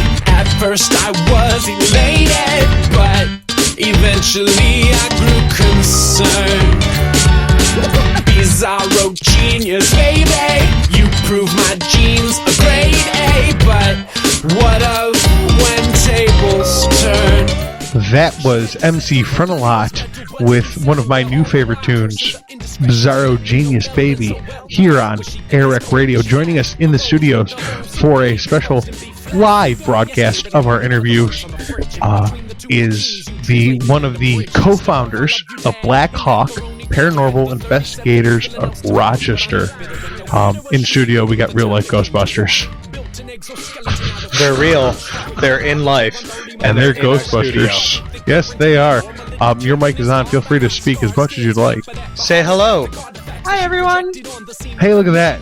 Not only does she speak, it records properly and broadcasts live properly. I feel like you failed to say her name. That's a good point. In studio with us, the co-founder of BlackHawk Paranormal Investigators of Rochester, Amanda Aaron. In case we didn't get that, it's Amanda, or May. May. I thought on the internet it was pronounced Mame. Meme. I thought it was a Mame. There you go. I thought it wasn't a May. I saw a South Park all about it. I could try to make some of those funny faces if you want. Can you? They really don't transfer very well to radio. No, they really don't. Folks, you missed a terrific face just now. I want to know a little bit about BlackHawk. What do you guys do? Make sure you speak with a big voice. Big voice directly into the microphone. Well, perfect. All right, great. We do. I don't know where I want to put this. Well, we get phone calls or emails from people who think there's something going on in their homes, and we go in and we investigate, use all sorts of equipment. And by the way, I am the tech guy. Just saying. You're the tech guy there? I am the tech guy. You got a bunch of people. carry. I just saw a picture of a penis. I assumed he set up all the electronic blinky things. Do you get a lot of people that are like, like the other people on the team are like, I'm the talent, but you're the tech guy, so get your ass in gear, tech guy. Wow, that would sound familiar, wouldn't it? No, we all do things pretty evenly. Like, I do handle the equipment. I carry it in and out, and we don't really have too many guys on our team. Like, we have one that's currently in training, but our main team is 4 women. We are pretty much an all-woman group, except for this one guy that is, I don't know, maybe I'll teach him how to do the tech stuff, then we really will have a tech guy. Don't teach him too much. What if he starts carrying the shit? And then what happens in the future if he decides he doesn't need you anymore? I am girly enough to let guys carry everything if they want, so I don't break a nail. There's nothing like there's nothing like walking around in the dark, in like a basement or up some dark stairs with a flashlight and breaking your nail and you can't find your nail file. I really hate when that happens. I'm sure that happens to all paranormal investigators. Can I have I want to point out that do you have a question here, or are you just talking? I try to wall myself off of this kind of thing because I feel like if I was like ever to once be like, I could email these guys and they could tell me if there's a ghost living here. I feel like if I ever did that, I would never ever not see ghosts again. Like they would just always be a part. Yeah, it is. It's part of my psyche to deny it, but it's not because I deny that it exists. It's just how I keep it the fuck from bothering me. But if I was like in a moment of weakness emailing BlackHawk Paranormal Investigators, what does one of those emails read like? Well, yeah, like what do you get? What do you hear? Yeah, what do you hear? What do people email you? Well, it usually starts out, "Hi, my name is so-and-so, and I think there's something wandering around my house." And they usually go on to explain, it's a chipmunk. I have, right. No, it's a ghost. That's why they already explored the chipmunk avenue. That's why. Yes and no. No, you get that sometimes? You're like, no, you sure totally do. have mice. Like, well, our doors open and close, Do you have cats? I hear stuff walking around in the attic, and sometimes, I will pick up stuff like walking around in the attic, but then you go and you investigate and you find out, they have their dogs locked upstairs, so they don't want it to bite anyone. Or there's turds in the corner and ripped up insulation. Clearly it's a raccoon. Or like a squirrel. Yeah. Right. I did go when this lady asked if I could come in and check out her house because her doors were opening and closing. And then I get there. That has got to be the worst ghost complaint on earth. As a guy with a building background, that has just got to be the worst. Well, I don't know. That shit would first question, how old's your house? Do you have new windows? Well, no, yeah, definitely the age of the house, and your location, doors creak, doors slam. Well, the house I went to go interview the lady to see about pulling my team in, taking a look at it, whatever. I'm walking past one of the doors, and the door swung open. She's like, "Oh my God, they're back!" And I'm like, "Let me try something." I close the door and I walk past it again. When you walk past the floorboard and the door swings open, and it was happening all over her apartment. So I did some research. I was like, "All right, The building's 150 years old. You need new floor joists. Surprised that the house wasn't that old, but it's the fact that she's in a high flood zone. Oh, the foundation was soft. Soft ground underneath, and so you walk by and the door swing open. But I have been in homes where, like, we were down in the basement, and all of a sudden, like, there's nobody else upstairs, and the doors are opening and closing. Like, the door opened, like, you could hear it creak open, but you hear it, like, slam shut. And, like, we run upstairs, there's nobody there, we have no explanation for it. We really, like, we're not there to tell your house is haunted, we're looking for explanations. Yeah. I mean, there really is, like, I mean, we're trying to prove that there is quite possibly something there. We don't know. Who knows? That was going to be my question. It's certainly plausible. It's plausible, but, I wouldn't class myself as a cynic as I would a skeptic, and there's a distinct difference between the two. There absolutely is. Go ahead. No, my question is, when you set out into how conscious are you that when you set out to prove or disprove something, as scientific of a method as you try to follow, your personal aspirations, your personal goals are still gonna squeak through a little bit? Are you trying to prove ghosts? Are you trying to disprove ghosts? Or are you just collecting evidence? I guess is the compaction of that question. I go in to just collect evidence. I mean, I love, like no doubt, I love having skeptics with me because a lot of times, like, I'd be like, "Oh, that was exciting. What was it? Could there be something here? I don't know." But when you bring along somebody who's a skeptic, they'll be like, "No, you know what that is? It's the light reflecting off the window over there." Oh, I didn't think of that. Oh, because you get so excited, you're like, "Oh my God, what is it?" And they're like, "Oh no, it's their light reflecting." And then you have other things like, I really dislike orbs. It's the worst. It's just the distortion in lenses. There's that, like, reflection of dust in the air. Some of us bugs. Let me tell you one of them. There's, I don't want to name names, but there is a guy in the Rochester area that, like, thinks he's top of the world. I have everything. He's got this one picture. Look at this giant orb. I'm like, dude, if you blow that up, that's a freaking firefly. What is an orb? An orb is a circular ball of light. That shows up in, like, a photo? Right, they show up in a lot of photos. I mean, if people are, like, all set about orbs, going to Gettysburg, I've got a picture of the wheat fields, and there's, like, all these little orby things everywhere. Like, granted, we were out there in cars, we were kicking up more dust than anything, but if they want to think they're orbs, that's great for them, but I really hate them. I would like to point out that all of the dirt on the planet contains aluminum. Yeah.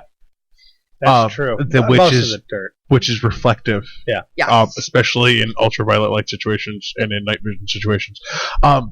Orbs are probably the flimsiest proof of something, because not only does it have to sustain, it has to stay in the image long enough for it to show intelligence of some sort. It has to not just be a rhythmic thing. It has to be able to move on its own, seem to change direction. If it's a rhythmic thing, clearly it's a blinking of some sort or a static. It's got to be able to move in direction, and then you get into it's a bug. It's a friggin' even if it's not a firelight, it's a reflective bug that's picking up the light from your night vision. Dust is definitely reflective. Yes. And now you've got pictures like, "Oh, we went in this building, nobody's been in there for 30 years. Well, think of how much dust you just picked up. That's not orbs. Been in there. That's like 30-year-old dust you just walked around in and stirred up. I want, like, an actual picture. Like, I have a picture from Gettysburg. It scared the crap out of me when I found it, because, like, this stuff really, like, I love to walk around in the dark buildings, and you're trying to find stuff, you're taking pictures. But let me tell you something. I saw a shadow man in one building, and I stopped, and I froze, and I just stared at it, and I was freaked out. But it's kind of like you're trying to face your fears at the same time, but you're trying to find some sort of proof that something exists. What is a shadow man? The shadow man is a dark figure that's usually a person, and is it a man-shaped form? It is a man-shaped form, but it looks like a negative. Right. It's an aberration that looks like a negative. Right. Okay. Do you guys charge money? We do not. Anybody who charges you money is no good. This is always a free service. There's nothing real here. I mean, it's evidentiary. It's investigatory. There's no service. There's no right. I would totally charge like a 20 spot. No, I mean, come on. I drove out there. I had to get lunch on the road. That's I'm out $20. It's not a whole bunch. Come on, who don't got to listen? You want us to come check out your ghost? Throw us 20. We'll be right there. Yeah, no, we don't. No? We don't charge at all. I work for cold beer. Just saying. And I have plenty of recording 20 equipment. or the beer we're going to drink while we're there looking for ghosts in your house. Exactly. Right. Yeah, no, we don't charge for anything, and we go in and a lot of times we do a safety check.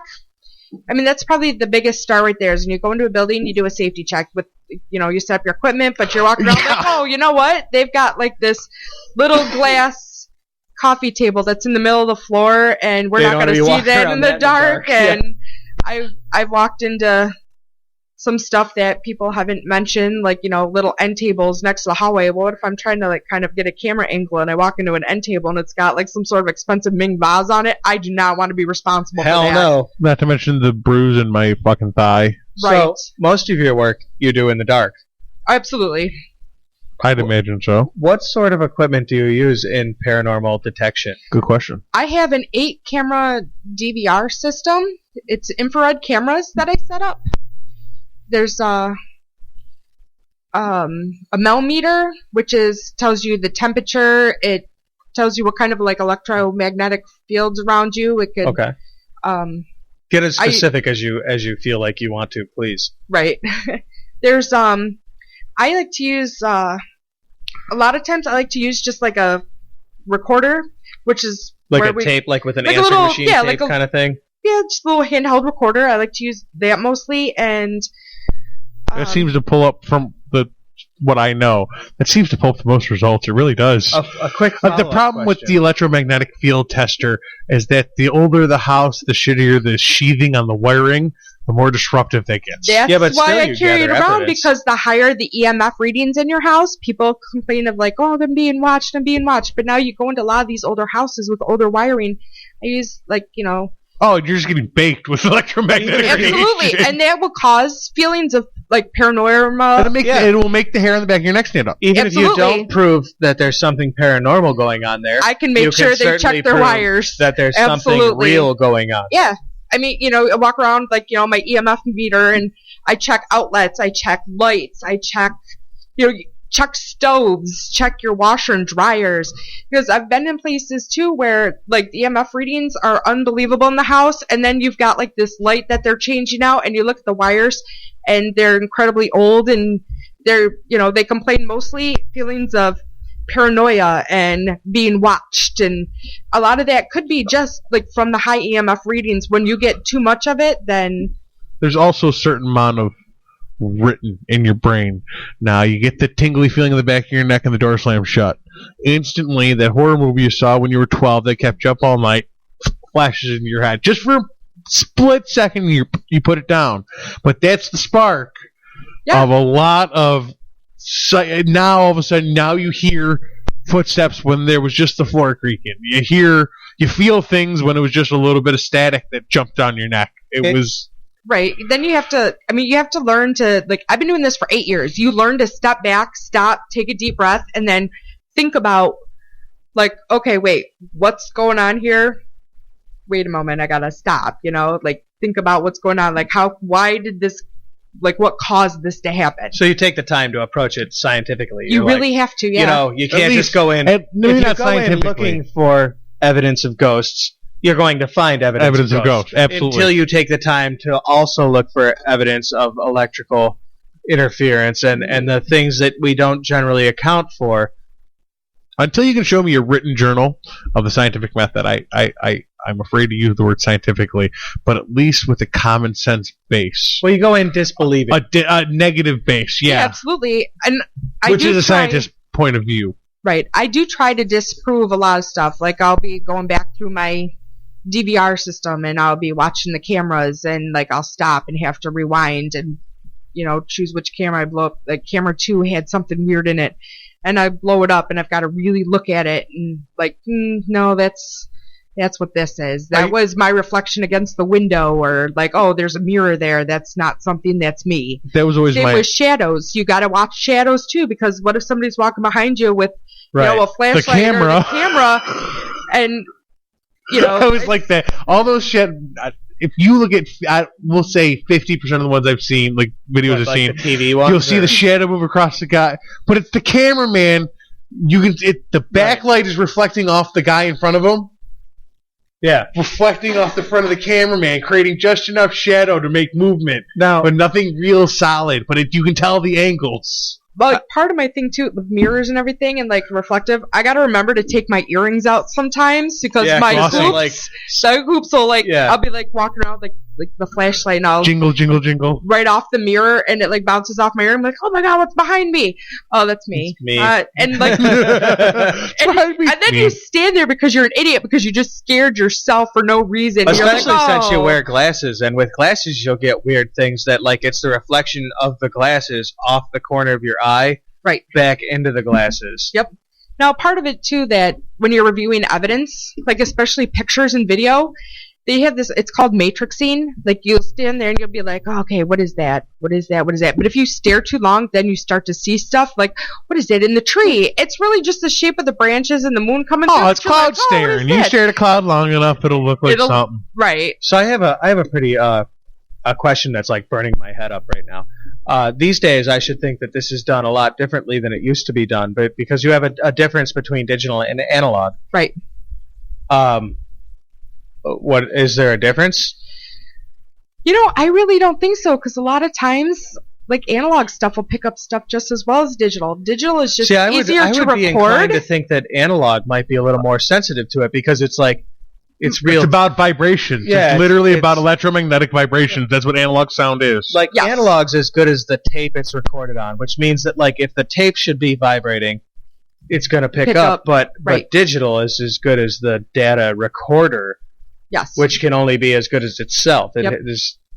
Like, I have an analog recorder, and I really should bring it with me, but I usually just, because my digital recorder, it's so heavy, and it's got parts and stuff. My digital recorder, they're not really all that cheap. My analog recorder, I picked up at a garage sale for like $2.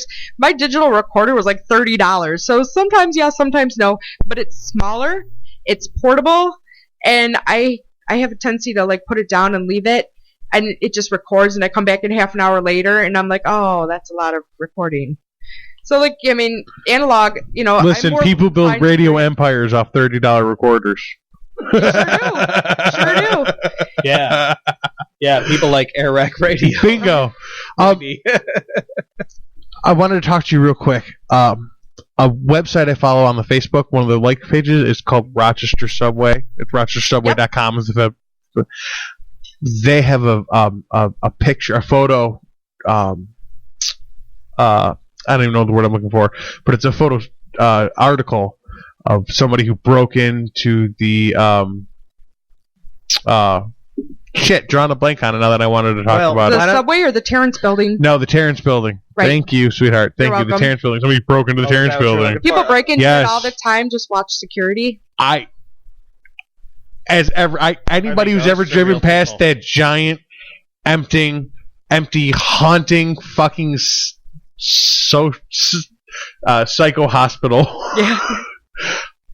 Anybody who's ever fucking stood in front of that building wanted to fucking see what was inside of that building, and somebody did it from a ghost hunter or whatever, paranormal investigator point of view. I think it was just somebody that broke in and they took pictures, but they took some great pictures. They took great pictures and took detailed accounts of their... Yep. They were just investigating what it was. They weren't looking for ghosts or anything like that. They were just But from your point of view, somebody who would chomp at the bit is a chance at that building. How far are you away from breaking into that building and doing it yourself? It's so close. Because I've been trying to get us in there, trying, and I've been talking to people, and they've given me all these excuses under the sun about, there's asbestos. I'm like, well, what if I bring in an air mask and some gloves? Just wear an air mask. I'm like, right, bring in a respirator, wear some gloves. And they've given me all sorts of excuses. Just a filter mask will work. And I've given them I'll do this.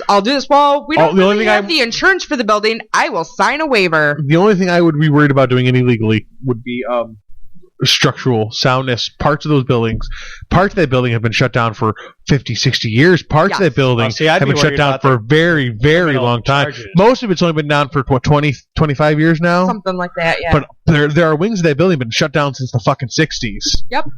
And I hear they're actually quite nasty, especially in the upper floors and the bathrooms with rodents getting in, back to the raccoons, and there's I'd be worried about structural integrity. That'd be the only Right. thing I'd worried about was walking on the floors. And now if Past that, I'd be in. And now that's the one excuse that they have not given me. But if they said we're worried about the structure of the building and something happening, okay, great. Right. But they're like, no, bureaucratic reasons. It's lead not paint. There's red paint on tape.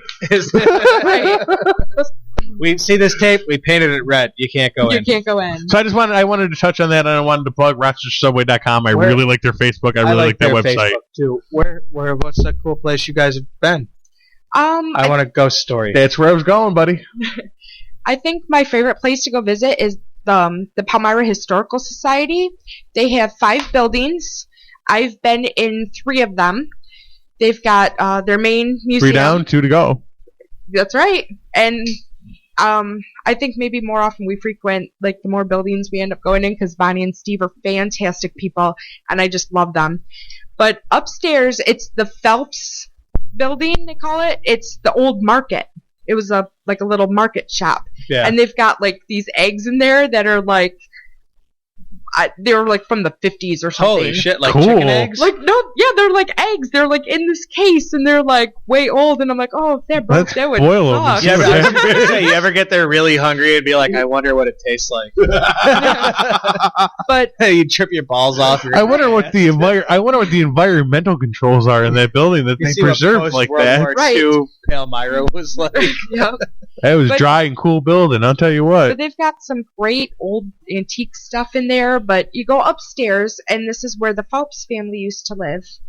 And there's kids that run around up there, and the parents and an uncle and a housekeeper. And I've been grabbed by the children. Like, it's really uncanny to be up there, and I'm like, oh, somebody's grabbing my arm, and you look, and there's no one there. But my hoodie was bunched up like there were little fingers, and we were taking pictures of it. And I mean, it just, like, I kind of cried a little. No joke, I cried, because you could see little fingers holding my hoodie. Like, one of my nephews grabbed my arm, and it was, like, really surprising.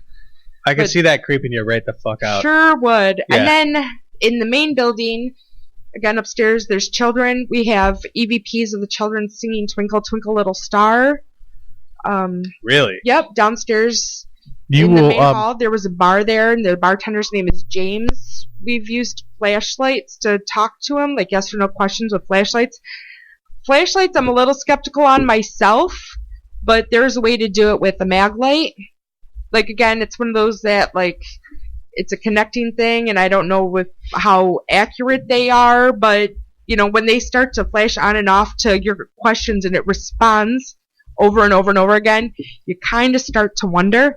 I mean, I guess there's a certain margin of accuracy when you're doing anything that involves the paranormal, and I don't want to be rude and say pseudoscience, but I want to say paranormal science, I guess, is the best way to put it. Sure. Again, I just hate to go with it. Static electricity can jump between 2 metallic points and create a connection. I hate to be a dick about it. You take your mag light and you twist the end of it so it's just barely on there, and you put it down, and you can ask yes or no questions, and they're able to walk up and just tap it, and it makes a connection. It makes a connection, and it turns on, and they turn back, like, we'll ask, can you turn that back off? And they'll go off, and you ask questions. It's yes or no questions, because obviously they're not going to Morse code out anything, because Lord knows I don't know Morse code. Well, I mean, who's to say that have Morse code handbooks handy? You know, like, most of them died before they had Siri. Like, I could probably tattoo it on my arm. That'd be fantastic. Have, like, the alphabet and Morse code so I could know. Be like, okay, you ready? Follow the alphabet. I mean, it's not plausible, and it would be a strange tattoo. If only ghosts had Ninja Turtle communicators. Those had Morse code. Shell phones. Yeah, shell phones. Yeah. Go ahead. As far as EVPs, and if you have that Twinkle Twinkle Little Star, I'd like to hear that. I'll have to look for it for you. You will. But I know you sent me a couple of little samples of something that you had. One of them was labeled Sure Sound. What is this little tidbit about? We were at Iron Islands Museum in what's technically East Lovejoy, but it's in Buffalo. And it's, I guess, been proven to be one of the most haunted locations in the United States. According to? Hotspot. I know, like, guess psychics. Throw it in the fucking Google and find out for yourselves. All right, got it. No, it's been proven by several psychics, and one of them, like one of the pictures on my Facebook page is with Mr. Chip Coffee, and he's come in and he's talked to people, I guess, in there, and it's been proven by, there's like, I guess it's like a board of like ghost hunters that come in and they, like, I don't know how you get on this board or like. I gotta say, we're saying things that I don't. You're saying I things know, that are losing me. Psychic said, okay, well, I have questions for the psychic. Yeah, I do have questions for the psychic. You know, I have a and line the on board that of now. who appointed what to who. Right. I'm sorry. But either way, there's like, I guess, a board of like serious professionals and psychics, and they come in and they be like, no, this place really is haunted. All right, here's my answer. Here's my whole point of view. One of the things that I had, the whole basis behind the flashlight thing with the arcing of the light touches, it's all based on energy. Right. It's all based on energy. And as me and my buddy and our friend Dr. Tom know about energy can be neither created nor destroyed. The same amount the universe has always been and always will be. So I believe that what you're chasing are real events. What I don't believe is that they are ghosts. Well, that's what we're trying to prove. I don't believe that we're talking about fragments of I'm a little conscious surprised that I'm beings. coming down on the opposite end of the. I know you would be. I know you would be, though, because we've had spiritual. Well, they say everything before. is made of energy, and everything is made of energy. Don't just say that. That's but I'm pretty sure they know that. That's true. So, but that's what we're all out to try to prove is that there you can measure possibly that energy could be and- something, and we can measure. Absolutely. I just wanted to make that a point that I don't know that we're chasing conscious things that do things, as maybe we are just trace. Well, whatever. They could just be wisps of the past, but they're still there. They are. Before we hear this EVP, I have a quick question. Okay. And I have a comment after too. God. What does an EVP stand for? It's an electronic You're good voice at that. phenomenon. It's it's like a PH. It's not a P. It's a F. It's a F. Yeah. They part of the like you said, like a wisp of the past. It's like they call it a residual haunting. resonance. Right. What's not to say that when we die we don't move on anywhere, we don't go to heaven, we don't go to wherever. That what if we do just stay and we repeat like things from our daily lives every day?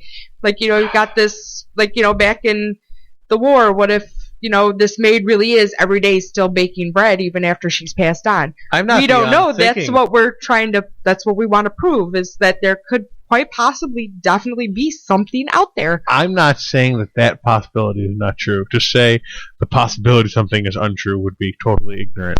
But I want to make myself clear. I don't believe that Edna's baking the bread every day. I believe what you're chasing are just energy upheavals that happen in the wavelength of everything that is. That could and be. certain places are a little more energy bound than other places are. No, absolutely. You could find a mid-ground between you two in saying that perhaps Edna is baking the bread every day, but she's actually only doing it once. Right. It's just echoing. I just don't even know that I even buy the imprint the literal it happened and then there's an imprint of it.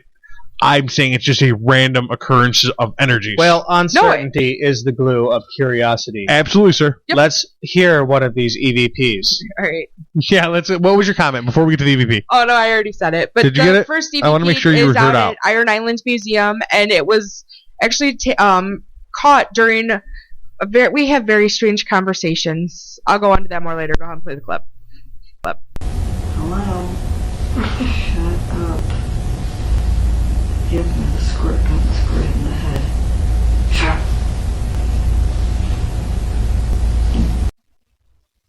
Are there people talking? People. Yeah. Okay. Because if this was ghosts, Yeah, I gotta be Sold. like, this is people. Now, am I impressed by the distinct mic pop noise? No. What was the noise? What am I missing? I don't hear anything. Assholes talking in the dark is what I hear. I do. I hear definitely like some friendly banter. Oh, there sure is. No, we were talking about like something about letting a cat out and like a cat being naughty Some or of the something. squirt gun, Something yeah. with us squirting the cat, and obviously you're sure. I didn't. Oh, wait a minute. Maybe I wasn't listening for it. You want to play it again? One more time. Hello? Shut up. Give me the squirt gun, squirt in the head. Shut.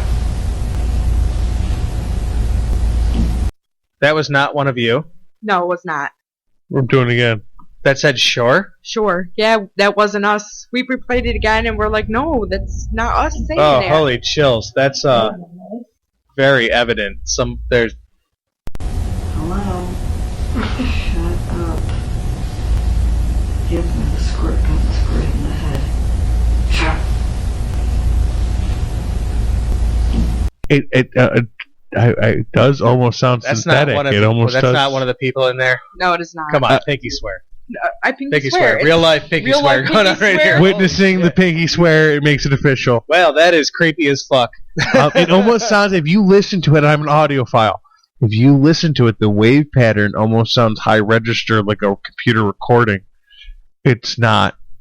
It doesn't sound in the lower register like our voice would record. Definitely somebody said short.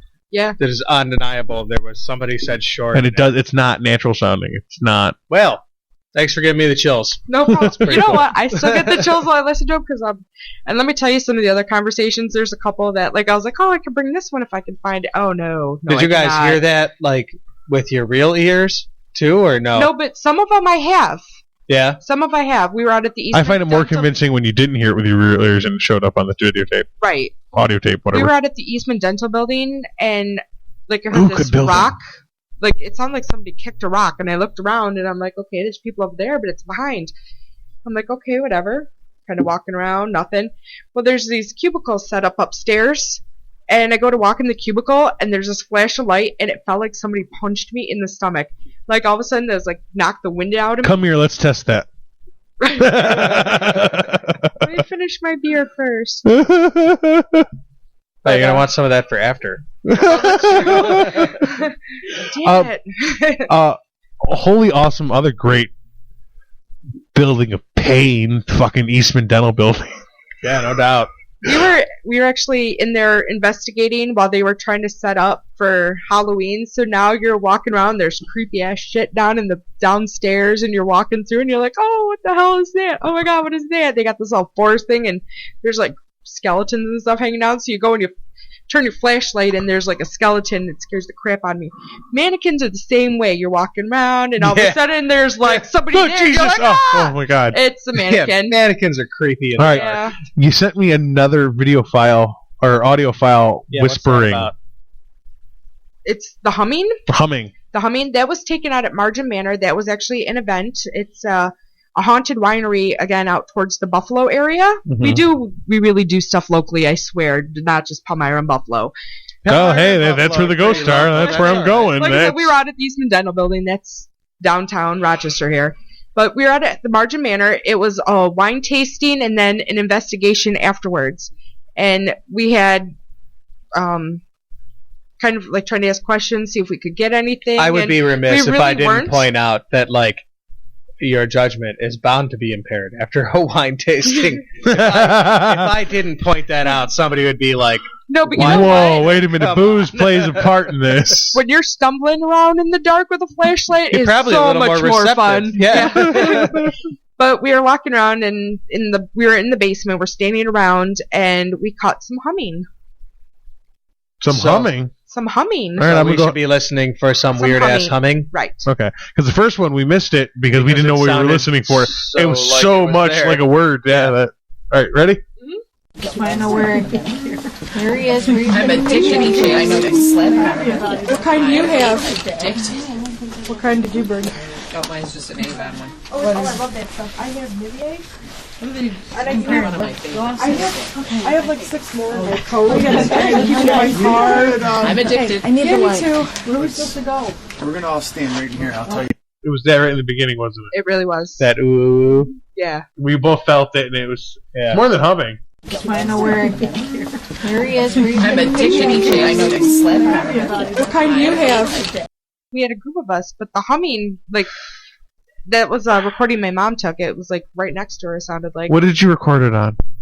On a digital recorder. On a digital recorder? So it wasn't some latent thing left over from an analog recorder. It was not. It was on a digital recorder. Because that's the thing you get with analog is you get layovers. Right. You can literally audio ghosts. Yeah. That's what they're called. There's things in the magnetic resonance of the last recording, but you don't get that on digital at all. I do not. And no, I use but a I'm gonna program called Goldwave, and I can use it to separate sounds and whatever, and it brings up. I got to be honest with you. I'm going to take that audio and I'm going to blow it up myself, and I'm going to go through that because was very low register. That was very voice. That was very human voice in my ear. The only thing that was weird was that we were listening to the recorder on the way home. Like, we had it plugged into the car, and we were listening to it on the way home, and we're like, nobody was humming in the basement because we were all standing together in a group in, like, a circle, and nobody was humming. So we were like, where did that come from? Do you guys have, like... That's the problem. Is there, like, video evidence of that happening outside of the audio evidence? Yeah. Before you... that I could link that up with? Because you're saying it, but I wasn't there, so how do I know? Right. No, and nobody went, ooh, in the microphone. I don't think anybody had any videos going. I think we all just had recorders going on down in the basement, and I didn't catch it on mine because mine was across the room in this really creepy area. Before you guys do a haunted wherever you're going, before you go there and start recording, do you like discuss? All right, nobody make any high resonance noises. Right, and when you're recording, like, one of our big rules is no whispering. Yeah, because that'll screw shit up. Like, make it clear that it's right. So no whispering. Yeah, pretty much if you're going to say something, say it. Right. But there's, like, you get new people in there and they still try to whisper. So, you go through, like, the hours. You go through the hours of recording and you're like, oh, they're whispering. Tag whispering. Tag stomach grumbling. Tag somebody sneeze. Tag somebody's coughing. Tag more whispering. Stop whispering. I think a lot of that is there's for some reason in your brain when it's dark, you whisper. It's just in the dark you whisper somewhere in your brain. I don't know where that is, but I bet you're probably trying to hear the ghosts for your own ears. Oh, it's something about just, I don't know, maybe the quell of the darkness that brings you down. It's like being in the library. You just kind of want to whisper, but you can't whisper when you're doing recordings. No, because it's so whispery. No, but your phone can vibrate the hell out of the table. Nobody heard it because I'm listening and I didn't. I watched it on the waveform. Oh, you watched it? That's how I know it happened. Nice job. I'm leaning on the table. It was a good ghost text. Well, with that, I want to thank BlackHawk and Paranormal Investigators Rochester, and more specifically, Meme, for coming in and joining us on AirWreck and doing a great interview with us. Yeah, thank you very much for coming out tonight. Thanks for having me out here. I definitely got the chills. Thanks for the beer. Yeah, you were welcome. I'm sorry you only finished half of it. Yeah, you're not really up to AirWreck pace here. Yeah. There you go. And she's a drinker, too. She was too busy talking. Come on, don't bail out at the end. There you go. No, she won't. She has no quit in her. All right. That was 3/4 of beer gone, folks. In the time it took me to commentate it. Exactly. No, she's a drinker. She's not a slacker. There's no question. Thank you for joining us on AirWreckRadio, both BlackHawk Paranormal Investigators of Rochester, and you, our loyal Wreckheads. For those of you listening to the podcast version of this, we'll have some appropriate song. For those of you listening to the live version, that's all the live stuff we're going to do tonight. I will leave you with a song, but I don't know what the fuck it is. So hang in for a song. Live, folks. Good night, podcast people. We're coming back to say good night. Do you really think it matters to me when I'm stuck here all alone? I'm being trapped by those lies that you made. You see that there is no way out.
nerd rap infest your internet. You left a trap, but it's empty. MC Frontalot took a gate, but the bait wasn't tempting. Ending up uncaged and at large to talk smack at you through the networking appliance that's in charge of every drip of your attention. Yo, when mine goes out, I've got to log in just to mention my disappointment at the interruption of convenience. I mean, just a lot left, but none up in between. This couple of minutes here, the couple of minutes later, it's an outrage at the price I pay. These dictators of my leisure rule with an iron fist. Has anybody ever been so put upon as this?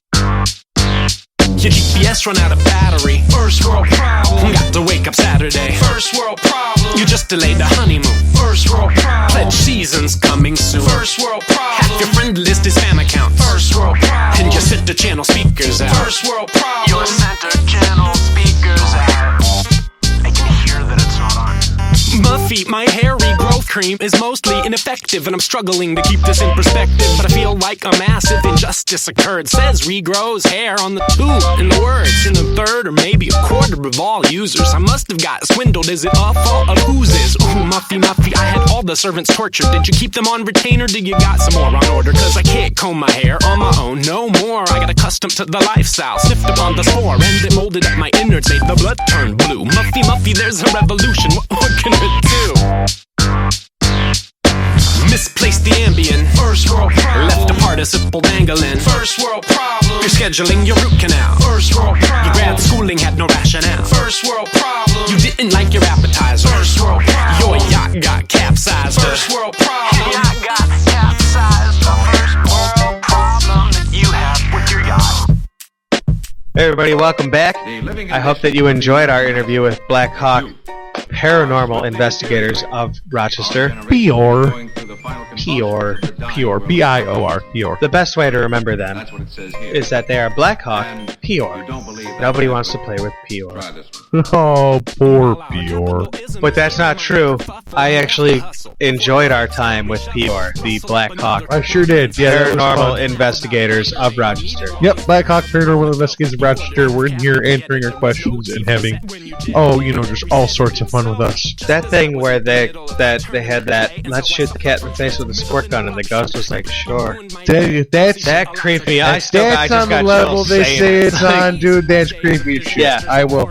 If it's all on the levels they say it's on. If that's what it is, yeah, buddy. I've got chills still. Just like describing it again, I will probably have nightmares about a ghost being like, sure. It's pretty fucking clear. Yeah. I always get the if I get too creeped out, I get the Bill Murray in Ghostbusters 2. I don't know. Raped by the Ghost. He had an affair with a ghost, I think, in the first one. I can't remember which one it was. No, because it was Gozer and Sewell, and Ripley was possessed by a ghost. Yeah, no, it wasn't a possession thing. It was literally an aberration of a wispy feature that unbuckles his pants, and I think it was the second one. No, that was the library ghost. The one that raped him a little bit was Ripley from Alien. No. Sigourney Weaver. You're right. That was the first one. And she the was library super ghost was the sexy first one too. She unbuckled his pants and stuff. There was one where he's lying in bed and there's a white ghost above him floating aberration style, not a being. That's Ghostbusters 2. Is it 2? Yes. I couldn't remember. Both the ones that you referenced were 1, so it's got to be 2. Folks, if we're wrong, let us know. Feel free to let us know on Facebook or anywhere else. We need your hate mail. We love. We're a little bit over likes. We really need a little listener engagement. Yeah, we sure do. Listen, you need to tell us how badly we suck. We might slit our headphone cords if you don't give us some negative listener feedback. Listen, man, if you're going to do that outside or something. Yeah. I hate to be the poor guy that paid for those headphone cords. Because I'm not. I just don't want to have to clean it up. This is the part of the show, I think, where we usually say our thank yous. Would you like to go first, or should I? You go first, sir. Well, I have a laundry list. I'd like to thank Japan for sending a cute robot to space with a cute Japanese astronaut. Not in like a gay way, but they're so cute and Japanese. Even all of them. They're just adorable. I want to put them in a plant and see if they grow more of them. I'd also like to thank the Bloodhound Gang for getting booted out of Russia. And not suing us for their songs that we used. Did we use one of their songs, or did I just sing it? I played one underneath. Good man. Good man. I'd also like to thank Russia for having no sense of humor about that, but letting Edward Snowden crash. You can say anything you want about America in Russia. Don't wipe your ass with our flag in Russia. Yeah, buddy. I get it. Now that's your national pride with the, losing the Cold War. I understand. It's cool. It's all right. It's all right. It's a little awkward, but it's cool. We're all good. I'd like to thank, quickly, Minnesota and Rhode Island for becoming marriage equality states. A quick thank you to the Halliburton Corp for really just confirming every conspiracy theory's thoughts about life. And anything that's ever existed. Thank you for other podcasts for educating us so that we can interject that education into our podcasts. Thanks to Egypt for making me think about something I forgot to mention during this show. Mm-hmm. I don't know if we got time for it. Go ahead, throw it in there, buddy. What the fuck? It's our show. So did you hear? What did I hear? No, I haven't. In Egypt, they had a big coup. You wanted to talk about it, and at the time, I didn't really have anything to say about it. Well, now I do. Well, let's throw it in there, buddy. So they had this military coup, and we're not calling it a coup because it would mean withdrawing our aid. We can't withdraw our aid because Syria's right there, so we kind of have to keep our AD presence. Yeah. Yeah. America. Yeah, strategic. The aid you want. Yes. Yeah, it starts as HIV. Yeah, it sure does. And then it stays there for 12 or 13 years in your country.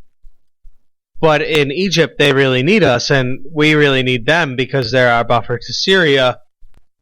Plus, they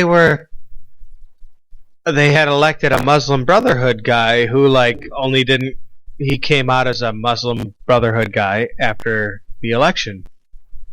He hid his affiliations until the election was over, and then it turned out he was Muslim Brotherhood. Muslim Brotherhood is classified as a terrorist organization. Now, I'm not sure if they're actually a terrorist organization or if they're just classified as one, but I am sure that the word Muslim's in there. And that makes me a little skeptical because, anything based on faith.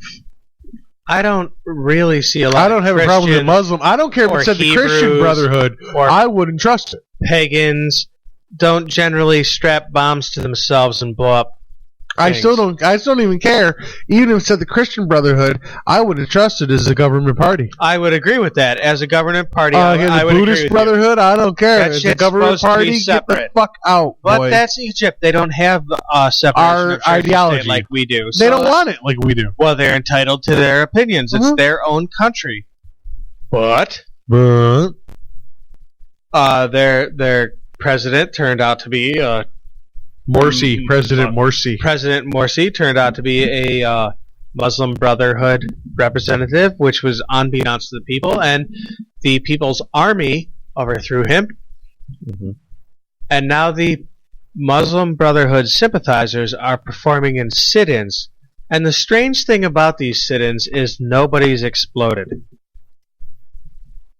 Usually when monk style? Well, usually when Muslims have a sit-in, it involves at least one of them exploding and killing a bunch of innocent people. But in these sit-ins, I unhooked the special effects. God damn it! Nobody's done that yet, and I think that's a big deal because here's them trying to represent that they can actually do like a peaceful protest. But on the other hand, damn it! Yeah, that was smooth. Yeah, smooth like X-Lax, baby. For those of you who don't know how to listen to audio, Corey just spilled something or something. What I did was drop heavy things on the table that are going to come through that I can't edit out because you were talking. But not to distract too much. Here's a group of Muslims demonstrating peaceful protest. This is not something you see very often. But your president he's out, guys. It's been a month now. Let's move on with the political process. Nobody's letting him back in. It's not happening. So let's please just get up out of the streets so that the goddamn representatives can come together and pick a new leader and the government can get back underway, but they won't let it happen. And until the tensions just churn and rise. Oh, it's been a month. Until finally you get... The interim government has said... Jesus H. Christ. The interim government has said the interim government did what? Knock it off. Sorry, I'm on. You wanted to talk Egypt I know. 6 weeks ago. I know, and I did 6 weeks ago. Yeah, and now I have an opinion about it, finally. But now I want to play with sound effects. Alright, sorry, go on. Are you sure? I'm sorry, I'm done. Okay. Now the interim government has said, you're going to clear out of these squares. We're going to get this government rolling again by any means necessary. They will clear out these sitters, these squatters, and they have tanks to do it with. I'm not saying the tanks are the first in line, but they are in line. And I got to say, you remember seeing that image of the tank rolling over the dude in China? You see that? Yes, Tibetan Square. Yes. Yeah. I saw a Lego version of that. That's how pop culture that got. Yeah, well, yeah. That's a good point. That's a good point. That's a very good point. You better be getting ready to see the possibility of seeing a tank run over a Muslim sit-in representative. At what point now? Now, I gotta say, these folks have until now been completely unreasonable with the Western world. So if it takes running over a couple of them with tanks to get them to play the game, I'm not myself okay with that, but I am okay with people being okay with that. I kind of like the way you put that. I do kind of like the way you put that. I don't dig it you myself. You do need to drink more whiskey and less beer, sir. It's okay that people are like, just run them over. Because, every now and then I don't know that I'm okay with that, but I do know that I'm pretty okay with somebody else being okay with it. Yeah. You hear people all the time, we should just turn the whole Middle East into a parking lot. I don't not disagree. Yeah. I'm not saying that that's the most reasonable solution. But it is a solution. And they just can't seem to get, guys, please, Jesus, just... Not even Jesus, Muhammad, whoever, Jesus, whatever it takes. Sit the hell down. I'm just so happy and talk your shit out. But if you can't talk your shit out, stop fucking it up for the rest of us. I'm pretty sure Jesus and Muhammad are the fucking problem.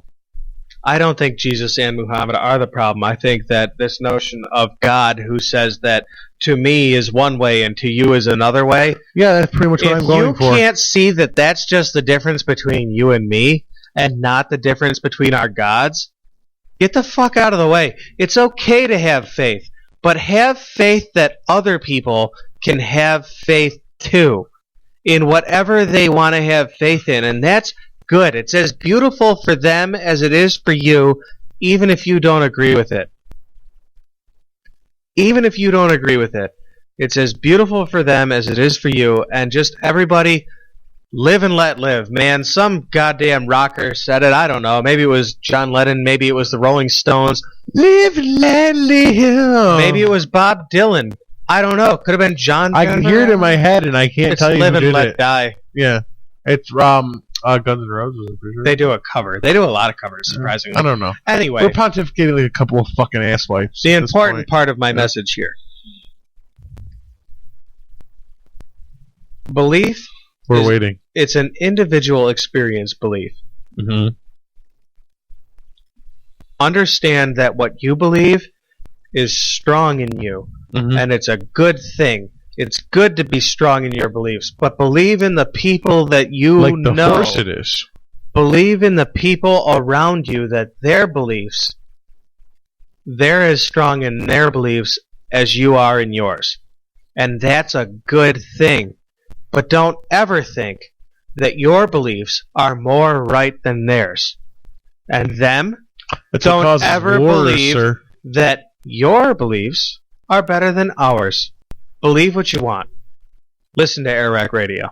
And make sure you listen next week, because we have a very, very special, important guest hosts, guest sit-ins, more important than a guest. Kind of a sit-in, right? Yeah. We're doing at least half a show with them. Bingo. Our friends down at secondprince.co. You're going to love them. Yeah, I can't wait to have them in. We're going to touch on some comic books, and then I want to totally get them off on ranting, especially John, on some shit. To give you guys, if we got any new listeners tonight who don't know who Second Prince are, Second Prince, we did an episode about a month ago of their podcast. You can find it at secondprince.co. You can find it on Facebook if you search Second Prince. You can find it on Stitcher's, iTunes, all Stitcher, the usual iTunes, culprits. yes. They release about once a week. Now they were a little more sporadic before, but now they release about once a week. They release once a week, and they got a good. They're also on TuneIn Friday nights at 2 o'clock. Oh, that's right. On crap! I'm sorry, guys. I can't remember. No agenda. Radio. That's what it is. Friday was. Afternoons. It was Friday 2 p.m. Yeah, 2 p.m. That's Friday afternoon. I couldn't remember it. I was about to apologize to the guys, but there's no agenda radio. Fridays 2 p.m. on the TuneIn network. So to catch up, we did an episode of their podcast, which is mostly about comic books, and I got into it. I enjoyed their podcast a bunch, and it actually got me back into comic books. It's funny. I have a hard time. I'm not really into the comic books as much. I wish it had gotten me. I kind of more am like apt to. I have a Kindle that I'm always looking for something to do with. Fair enough. Yeah, so I've been catching up on like back issues of comic books. But I really want to just give John from Second Prince on microphone. Yeah, you want to beat him say up the words Obama administration and just let him go. And just let him go. That's what I really want to like do. Pulling the pin. Yeah, exactly. I get the feeling that he listens to a lot of InfoWars, a podcast that I gave an effort at, but just couldn't hang into. Not because I think it's bullshit, but it just is it's so probable that it just brings me down. So check us out and check Second Prince out.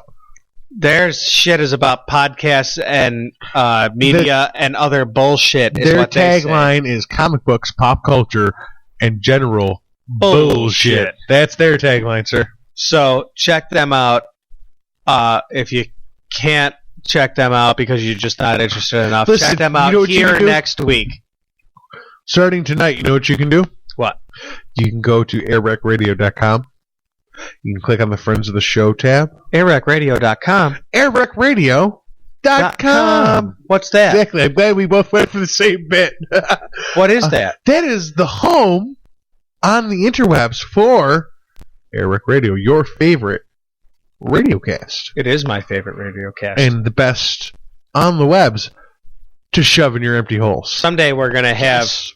I hate that line. I know. Someday we're going to have an of award that says Best of the Radiocast. Because we invented it. Because we can give our own award to us. Bingo. That's what it's going to say. I can make that happen next week. It's going to say Best of the Radiocast. It's going to be a bowling trophy. I could probably do 30 minutes of audio of us just accepting awards that we gave ourselves. You could probably do it with past audio.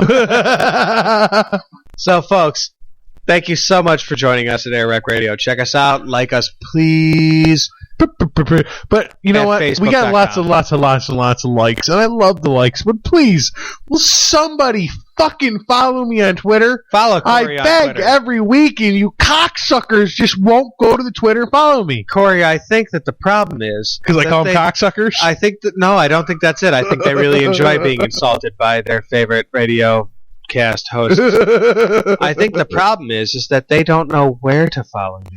They can follow me on the Twitters at AirWreck Radio. Or if you're not good with those at things, Twitter.com/AirWreck Radio. That was the problem I was having.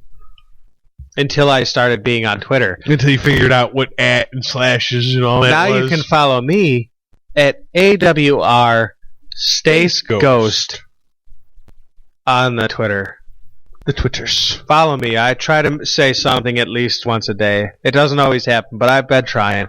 I'm telling you, once you get into the Twitter thing, you're going to be good at Twitter. I'm going to have 500 likers by the new year. Followers. Whatever they are. I'll I'm going to catch you up have on the some lingo, tweeters. Some Twitterers. It's more fun when you don't know the lingo and you just make shit up. It's way I'm going to more have fun. them. It's going to happen. It's going to be all the people that listen to this show and every other show. Speaking of the show, why don't you just wrap this fucking disaster up for us? Well, folks, we've had a great show. We've had a show. That sure was a show. The show is time to go. Ooh, write that down. That's your next song. Won't you enjoy a little bit of Sassafras Tea with our friends, the Band of Brothers, who we enjoy so much taking us out of our show. I'm going to contact them this week. Thank you for joining us for AirWreck Radio. We love you guys. We love doing this show for you. We love doing it for us. We love AirWreck Radio, I think, almost as much as you do. Now wouldn't you know it, there goes the phone again. It's probably just another wrong number, but someone tried to sell me something I can't even see. Well, I got the solution. How to deal with this insanity. Just sit down in my easy chair and take a big sip of my sassafras tea. I'd like to extend a very special thanks to Kevin McLeod of Incompetech.com, freesounds.org, Audacity Software, GIMP graphic editors, all our band friends, our guests tonight, my dear friend Stacy, and all you, our loyal listeners. It's getting near evening, the sun going down. I guess I should shake a leg, climb in my car and roll downtown. Check out the city lights, all decked out in a tux and a tie. But I'm sitting in my easy chair, taking a sip of my sassafras tea. Now wouldn't you know it, oh, here comes my neighbor Jim. He got the willies and the worries on his mind, and the weight of the world putting pressure on his spine. Well, I got the solution. I know how to set him free. Set him down in my easy chair and give him a sip of my sassafras tea.